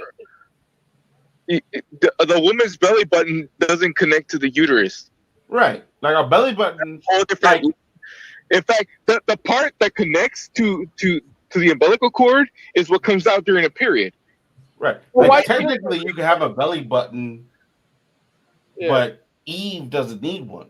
So then why didn't the Sunday school teacher tell me that? They're probably not familiar with the anatomy. Yeah. In any I don't case, know you. I don't know your Sunday school teacher. they get kicked out, and we get to the next story. The convention of mics, which this one is pretty cool. It's like Mike, Cool. Yeah, I agree. and it's all of him like just meeting up, and they're him at different stages of their life. And they're trying to pep talk themselves into the coming, just trying to give themselves a pep talk to go on. And it's funny, like you see all these different mics. Like there's sober mic, an addict mic, and where's the other one? My favorite mic. There's a lot of mics. I don't know which one's your favorite. Like, desperately desolate and divorced Mike. Yeah, crestfallen divorced mic. Damn, I'm mad that Mo knew which mic it was. Yeah. People years after the separation. Yeah. Yeah, She should have changed her password. Like that. right. It's like that Mike didn't learn anything. And that's just kind of a fun story. I actually read that one during quarantine, like on the website, the Mike's ones, and it was really a testament to this actual anthology where it's like, man, this is like people's thoughts while they're locked in their homes. Like you could feel that. It's almost like a historical record in a sense, like Mhm. hieroglyphs that they're gonna find later, and then they're gonna say it was aliens. Yeah. But I go ahead, Joe. I didn't mean to cut you off. No, you're good. Yeah. Next. Oh no, is- I'm gonna give Mo the full screen because he Nah, definitely you like. You're late. Like you got to hire an intern for that. Take me off. So next is Pinky Ring. He loves Which it. is a Green Lantern, but with bubble gum, who puts the ring on his pinky. And it's just kind of ridiculous. Like, it's so ridiculous. It's funny. I love it. It is in fact that ridiculous. I agree with you 100%. I wish we had screen capped that when he punches the dentist because he looks so heroic in there. Like in the art. I'm pretty sure it's like taken from the image of Captain America punching Hitler. No, really. I mean, well, if we had screen capped it ahead of time, maybe we can post it and dissect it. But it like to me, it just looks like a Green Lantern book. You should be able to see it. Larry. Oh, hold on. See? There it is. He could be looking at you. Yeah. And so, yeah, he just kind of goes after this dentist for no reason. Because he thinks he's a pedophile. Isn't it no reason? It's because the dude got told what to do by Gum. Oh, And yeah. Gum, Yeah. and Gum is like, hey man, don't let this fool like tell people don't chew gum. Well, he told him that he had like, that makes more sense. Right. Yeah, because he goes, you have anti-paraphernalia, which means like the toothbrush and shit, you know? Right. Oh damn it. Oh no, Jay, what did you do? Wow. Okay. Yeah, I don't know how to stop the screen. Ah! What did you do? Anyway, it doesn't matter. Next is this one story about this guy who's not on his pills, who's talking to his ex-wife, and he's hallucinating the entire time. Yeah. Which is just pretty interesting. Like, it's told, the main character is like from a first-person view, and you don't speak. Like, she'll just like kind of repeat what you said or have said. And she just has this conversation with you, and you're tripping balls watching her saw her arm off and be a goat skeleton thing. And Yeah, we've all been there, right? Oh, yeah. 100%. Especially during quarantine. Yes. right. We're like, my lady's a demon. So I saw some shit. Right. after that is a story where the guy goes to the end of the universe. I could take that one or leave it. Wait, Jay. I like Yeah. the narrative. You got to take that one. What?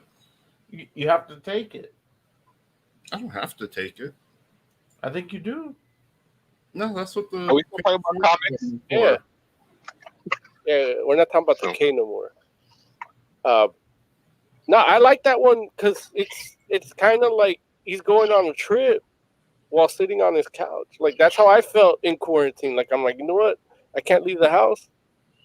Let me go to the end of the universe, smoke a little weed, and just like take that ride. And then you go back home because the high wears off. Okay. Like, that's where, you know, when we get to the actual analytic of this book, like, I'll tease that. Like, this book actually had a little bit of my experience in quarantine the whole time. Like, I felt like that was me. Not every story exact way, but a little part of every story was me in quarantine. Yeah.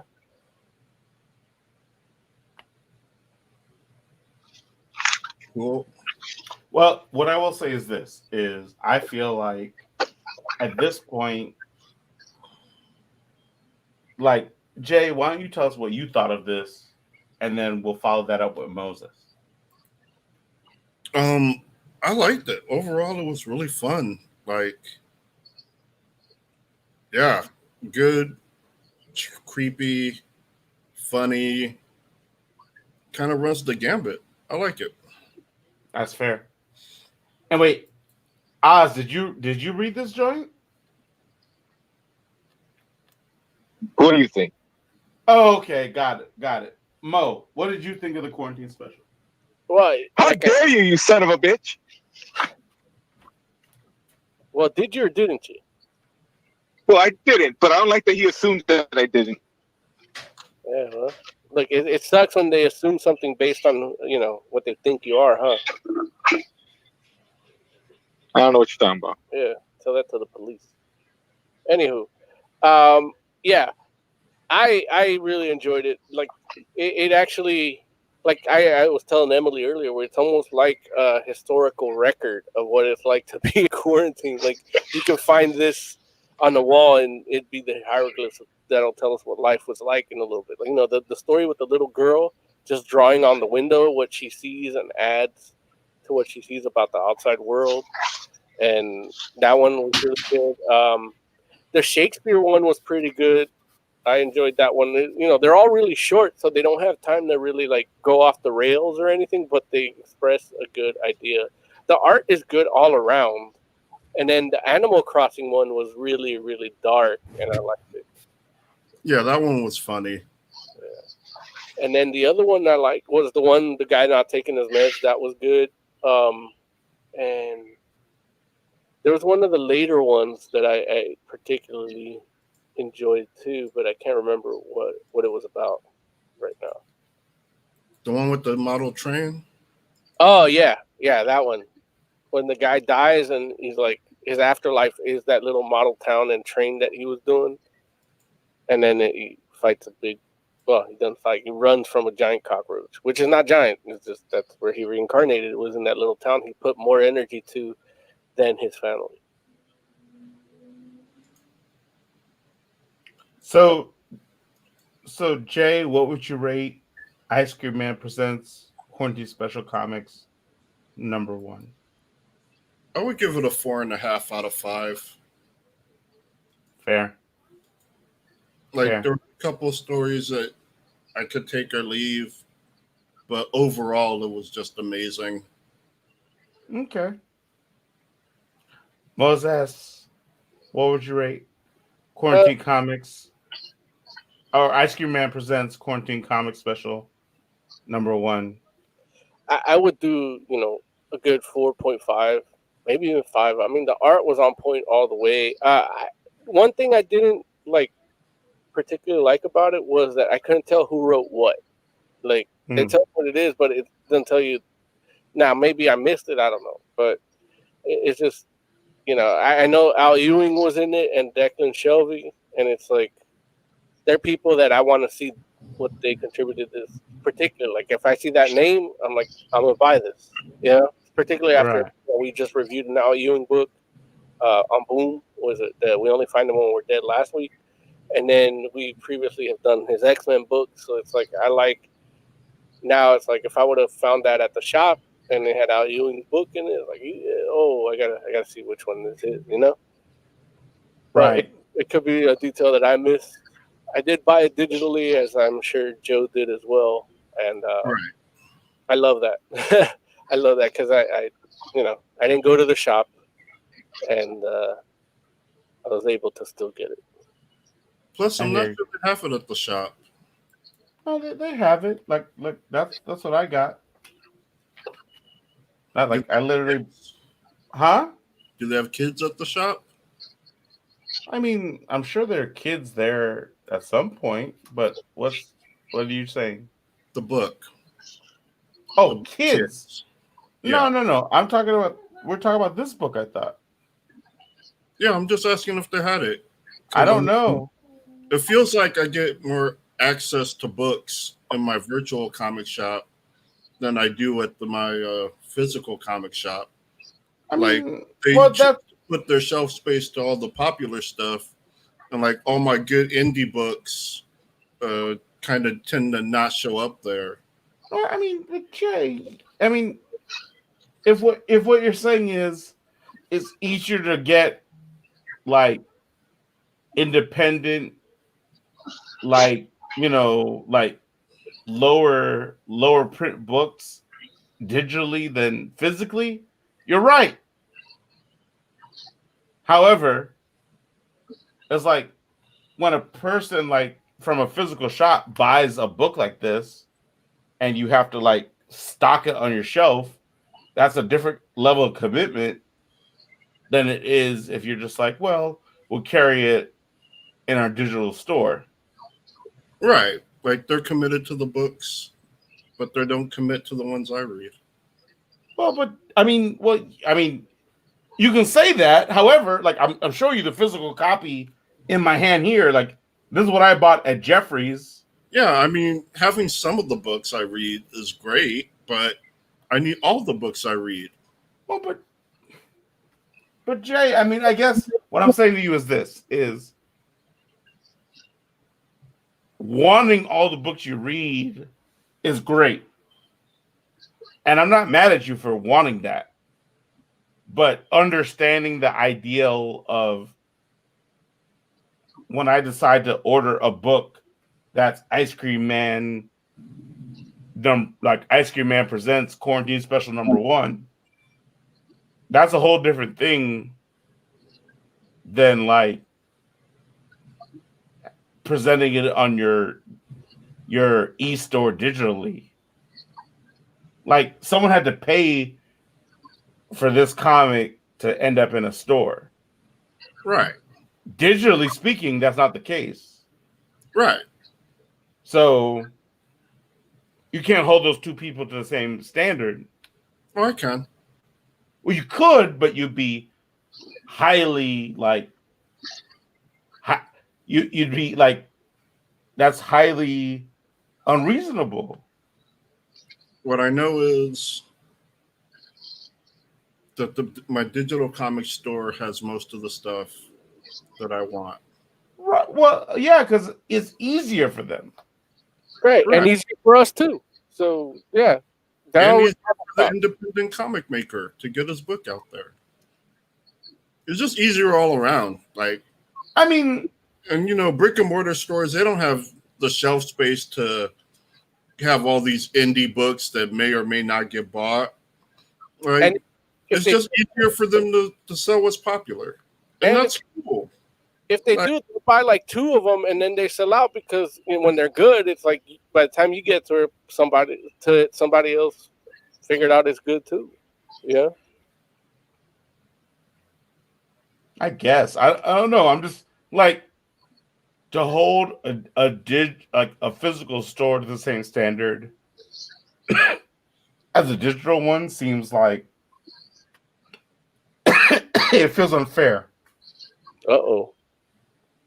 I think it's unfair for brick and mortar stores to hate on digital stores when they're not going to carry the same product. It's not, but here's the thing: it's not like when you talk about carrying the same product. There's a difference between saying, "Oh yeah, we'll put the link to that product up," and we don't have to make any commitment in regards to it as an actual product, as opposed to a physical store that's like, no, we actually bought the physical version of it, and we spent the money already. Except when they don't, and then I have to find the book elsewhere. But I mean, but what you're saying, except when they don't, is like saying, yeah, like some physical stores choose not to buy the physical product. But I mean, basically, what you're talking about is whether they're invested or not. And so you're saying, like, if you want to say, oh well, some stores don't invest, you're right. Some stores don't. But the ones that do, they're literally taking a chance on the idea of that comic actually selling. Right. And if you don't come to the store to buy it, then you're the problem. Well, if I go there and they don't have it, then they're the problem, right? Well, true, but how are they supposed to know? Because I talked to them and I said, hey, I buy this stuff, and why don't you have it? And they told me to my face, like, because nobody buys it. Well, and I'm but telling them I buy it. well, but You're the only one, and I can't but buy here's it. the thing: it's like it's one thing if you're talking about it after the fact. It's a different thing if you're talking about it before the fact. If I you're was saying talking about it before the fact, so, you're saying that was the fact. so you're saying you were like, hey, I would like you to have Ice Cream Man Presents Quarantine Special #1. And they're like, well, we're not going to carry that because no one's going to buy it other than you. Well, it wasn't that specific. Oh, well, how specific was it? It was, how come you don't have any manga in the store? Like, because nobody buys it. Well, I buy it. Well, I can't buy it just for you. Does that seem Why am I unreasonable? You know, reasonable or not, isn't the issue. Well, The issue no, is Reason is absolutely the issue when you're talking about real money. See, but here's the thing. With the digital store, they have it. So I should go to the digital store because the physical store doesn't have it and doesn't have any interest in getting it. Well, but the digital store has it only because they don't actually have to have it until you actually want it. It's Right. not, like they don't actually have it. They can get it when you want it. Technically, the physical store could do the same thing if But you they want told me to be. they're not going to. Well, it's not that they're not going to. No, You can that's go what to, they said. you We're can- not going to. you can go to any brick and mortar comic shop. Not any. Okay, you can go to most brick and mortar comic shops. I don't And if have. you're like, order me this, they're gonna be like, well, if you're gonna buy it, we'll order it for you. And then how do I find the new stuff I want? What do you mean? I mean, if you don't stock Yeah, a part of selection, then part I'm of it only is- getting what I know. part And of I'm it. missing out on all the stuff that I would love that I don't know about. Yeah, part of it is like the section. Like remember, like Heidi Ho used to have the good like independent section that it was off to the side, it was off in the corner, but you knew that section was gonna have a bunch of good shit, you know, back in the day. And it's stuff that you didn't know about that on your way to get something that you already like in that section, you're gonna see. Right. So I'm sorry, Mo. I apologize. So what we're saying is Heidi Ho should make sure they have everything that you may want. What we're saying is Comixology has near infinite shelf space. Well, yeah, Mhm. because it's digital. Hey, let me And finish we're my talking statement. about It's something that brick and mortar stores can't do. Because it's digital. Right. And that's a good thing. But Because what I'm saying is it helps to me mess get around and pretend like their shelf it space helps me isn't actual shelf space. It's simulated shelf space. Like they don't have to have what you want in stock because they're digital and they can deliver it to you digitally whenever you want. Like shelf space is shelf space. it Whether it's it physical isn't. or virtual, A brick and mortar store can deliver to you a digital comic whenever you want it, easy. right. So we agree. No, we don't agree. Well, you just said they could deliver it to me whenever I want, and it's easy. Like I agree. Digitally. Right. Like I agree with you. Digitally, it can be very easy for me to get it. But Like, the that's what I'm issue is that digital comics don't work with brick and mortar companies to deliver to you a digital comic. Only because they're not trying. When you say they're not trying, you mean the digital people or you mean the physical people? The physical people aren't trying to sell digital content. No, that's not true. It is. I've never gone into a brick and mortar comic store and they're like, hey, check out our digital store. Well, listen, if you want to sell or if you want to buy a digital comic at a brick and mortar store, they have them. Since when? I feel like a while now. You Not can buy the last time I went. you can buy digital comics at a physical location if you want to do it. Yeah, but I'm sure they don't have the same shelf space. What does that even mean? It's all digital. My virtual shelf. Oh, okay. Well, hey, I'm not gonna argue with you on that. Listen. If you want to believe a physical What? store can't sell you digital comics, then they. No, I'm not saying they can't. I'm saying it's easier to see what my digital store has. Got it. Have named none says what? Right. So, Mo, did you get to read Ice Cream Man Presents Quarantine Comic Special? Larry. What's that I, even mean? like I told you, like every story I read, I felt like I lived that during the quarantine. Like that's part of my review. He did review and rate it already. Wait, you rated it already? Yeah, What'd Yeah. you rate it? 5, like 4.5 out of 5, close to a 5. My bad. Wait, did Oz read it? Well, You know that. yeah, he didn't, but he's gone anyway. Oh, sorry, Oz. Skype is off. You can't call Skype even if you wanted to. Now, what do you rate it, Lawrence? I loved it. I honestly thought it was fantastic. Um, it's masterful storytelling in every way, shape, and form.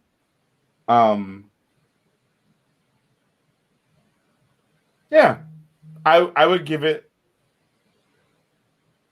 I'm trying to figure out if I should give it 4.5 out of 5 or 5, and that makes me feel like I should give it 5. It's done really well. It's great stories. Like, yeah, I mean, I want to talk about world building, but realistically, it's like I think unless I'm mistaking, all these stories are basically told in a way where like you instantly understand the world that they're in. And in my opinion, that makes it like kind of masterful storytelling. Whereas like I don't believe there's any instance where I was like, well, what's happening here? I get it from story one throughout the entire book. So it's just like I get the world that they're set in because they're contemporary. Well, it's not even they're contemporary. They're either instantly familiar or they feel like they're like absolutely contemporary. So it's good stuff. The stories are great. Like it's a 5 out of 5. I enjoyed it thoroughly. It kind of reminds me of that anime series that Joe made us watch that was like horror anthology but was just weird. Do you remember that with the guy that turned into the giant spider and the doll daughters that turned into dolls? The what? Like after the daughters get a certain age, they turn into dolls. You remember that? Was that? I think that was still. Um, fuck. What is my dude's name? Not guy that- Jinji. Tomie. No, we got into Junji Ito because of that, because that one was so weird. It's like, oh, let's watch one of his It was collection. Junji Ito? I don't think it was, but it might have been.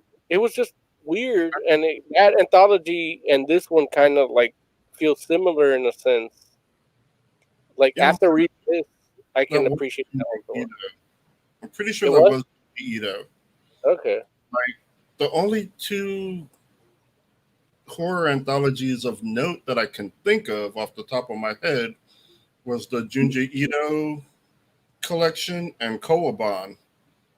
And Kowaban was the one with the camera with the fucking motion capture joint, the 3-minute or 3 or 4 minute motion capture stories. Okay. So it might have been a Junji Ito collection. But it kind of reminded me of that. But it could have been Koaban too, because Koaban, like, there was the one where the girl was on the phone, right? Yeah. But they weren't all on the phone, were they? Either on the phone or on a camera. Like one of them took place in the elevator. Right. Like they're all like camera based. Yeah, so it might have been a Junji Ito collection. Okay. It reminds me of that one. The end. Oh, speaking of Junji Ito, I guess this came out last year, but I never saw it. I don't know how it flew under my radar.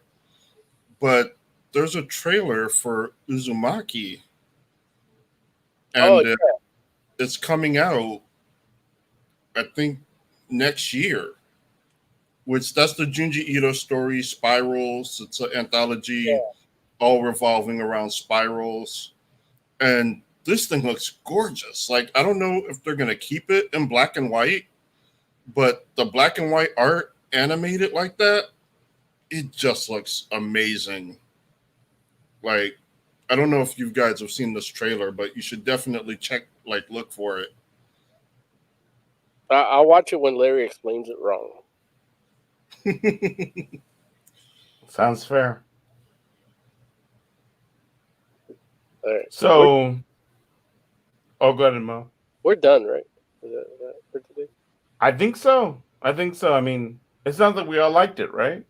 Yeah. Well, we all rated it already, so. Yeah, we love it. Okay. So we should do some news real quick before we get out of here. Okay.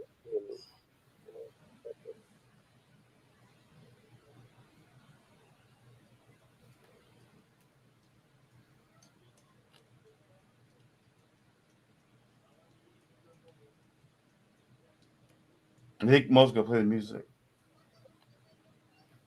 I'm trying, but you know. It's funny because after a certain point, the computer says no.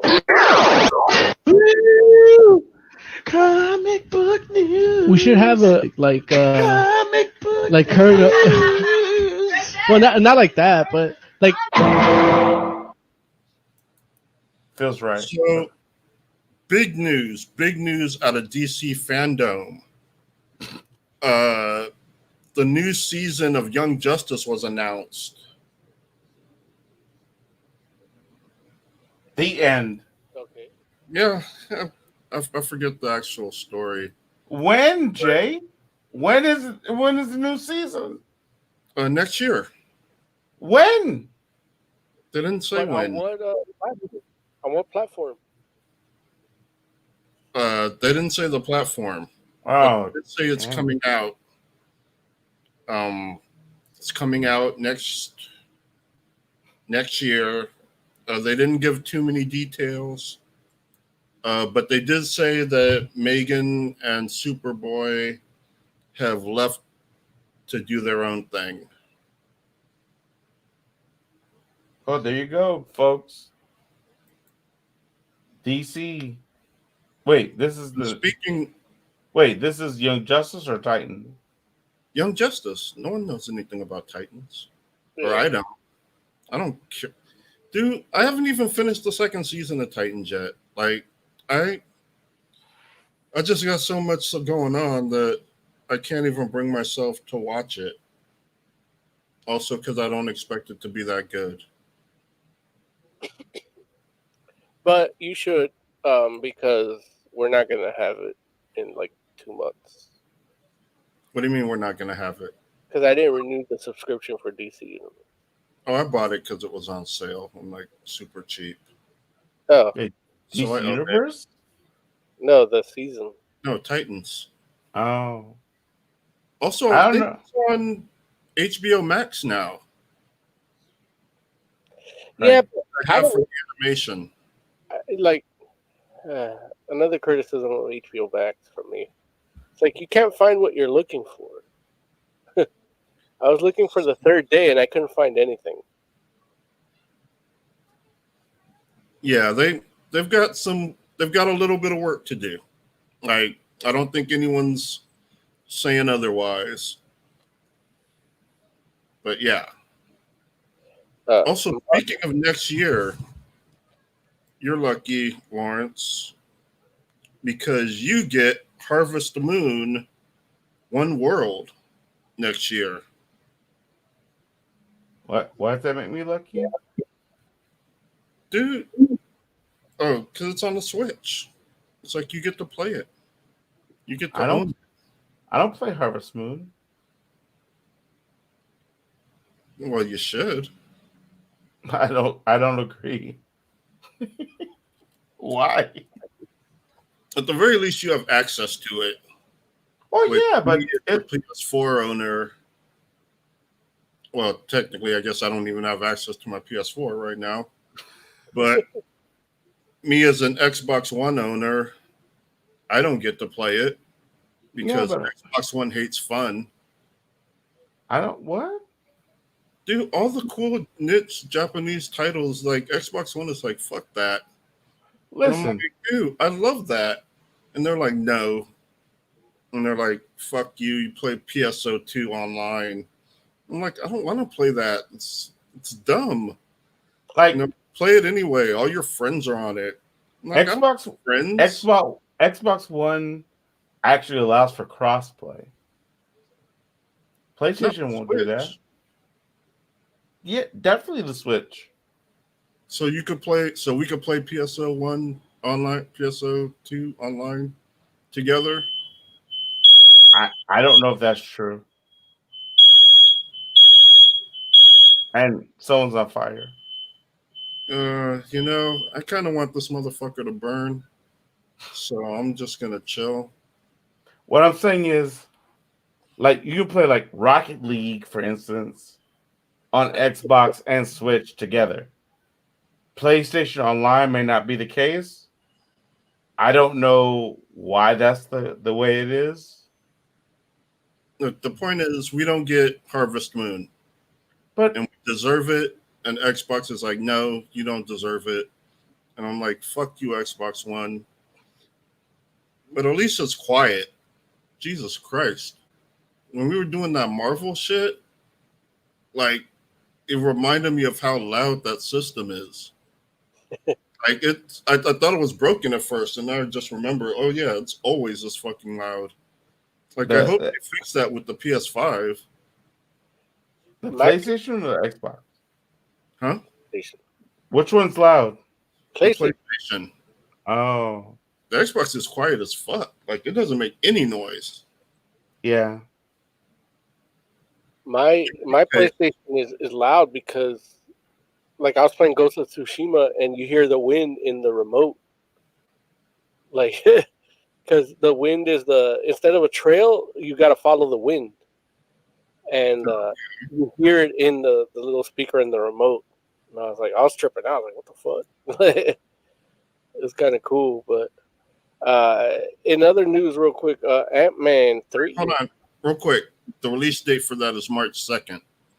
So No. March 2nd, 2021, Harvest Moon, One World. I'm not gonna buy a Switch just to play it, but I'm kind of thinking I might want to buy a Switch just to play it. All right, Ant-Man, go ahead. Yeah, Ant-Man 3 has gotten Jonathan Majors. He's the star of Lovecraft Country, which is a series I'm watching right now. He's going to play a villain in Ant-Man 3, and there's speculation that he's going to be playing Kang the Conqueror. Now, correct me if I'm wrong, but Kang the Conqueror isn't an Ant-Man villain, right? He's like he's like an Avengers villain, right? Yeah, he's an Avengers villain, but that's I have a feeling that it's going to kick off in Ant-Man. It's going to carry over. You know what I mean? Oh, okay. I don't think it's going to be like self-contained, because the dude Jonathan Majors, he's on the roll right now, and getting him now, they want to lock him in on a bigger deal. So, but it is weird, because Hank fighting Kang is a good idea, like OG Ant-Man from Avengers, but that's not who they have in MCU. So I can see the trying to introduce him in an Ant-Man movie, but it's not even that Ant-Man that would like deal on an intellectual level with Kang, you know? Mm-hmm. So I can see why they do that, but I don't see it being to my liking. Not that it won't be good or fun, but it won't be to my liking. I think they were listening to me saying that he should play a Black Panther, and like, you know what? Let's have him be Kang. Let's do him one better. That's the dude I wanted for Black Panther if they recast, you know. But for my idea of different generational Black Panther, yeah. But yeah, I guess that's all I have for news. I don't know if you guys want to keep doing. You got news, Larry? No, I don't have anything else Yeah. in addition. How about you, Jay? No, those were my two main stories. Okay, well, let's get out of here then.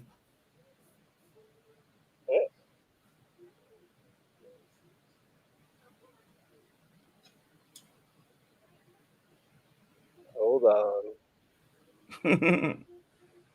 Oz and Chessa, is any fandom news? You missed it.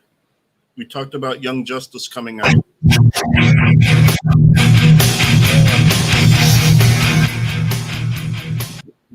Sorry. Jay, give us some final thoughts, buddy.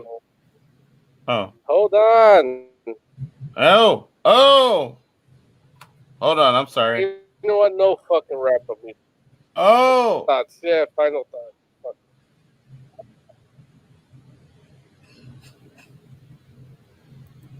What are you doing, Larry? Did you take allergy medicine today? Always. Jay, give us some final Yeah. thoughts. Real quick, before my final thought, Have Name None says I can play Black Panther. And yes, you would be an awesome Black Panther. Well, there you go. Cast him today.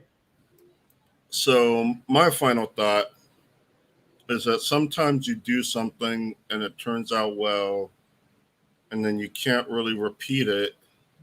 And you're like, how did it turn out well the first time? And you're like, maybe it was just luck or like a fluke or something. But then you just got to keep trying. And then maybe you'll do it a second time. You never know. You got to try, I guess. Because if you don't try, then you won't get your second time. Fair. Moses Magnum, final thoughts. Was that his final thought? Like, I thought he said that before final thought. No, that Yeah, was that his was final. my final thought. Yeah, that was All right. final. Yeah, my final thought is, I don't know, man. Can we, like, if somebody actually listened to prayers, can we just get that fucking asteroid already? You want the world to end, Mo? Yeah, it's done. This human experiment is over. The time is never done.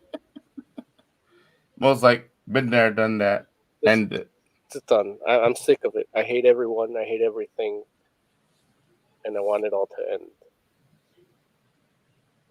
Fair. For the entire Fantastic Forum, thank you all so much for hanging out with us. We do appreciate you. Shout out to Oz. He had to go to work.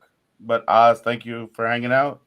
To the rest of you that have been hanging out all this time, we do appreciate you. We'll be back next week. In the meantime, make sure that you follow us on Instagram, follow us on YouTube, and I guess subscribe, actually.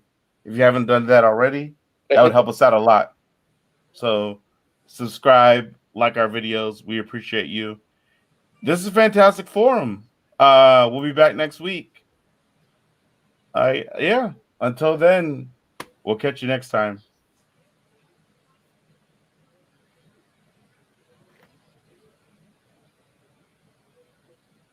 I don't know what all that means. I don't know. I'm waiting for you to end it. Oh. Until next time, this is Fantastic Forum. We're out.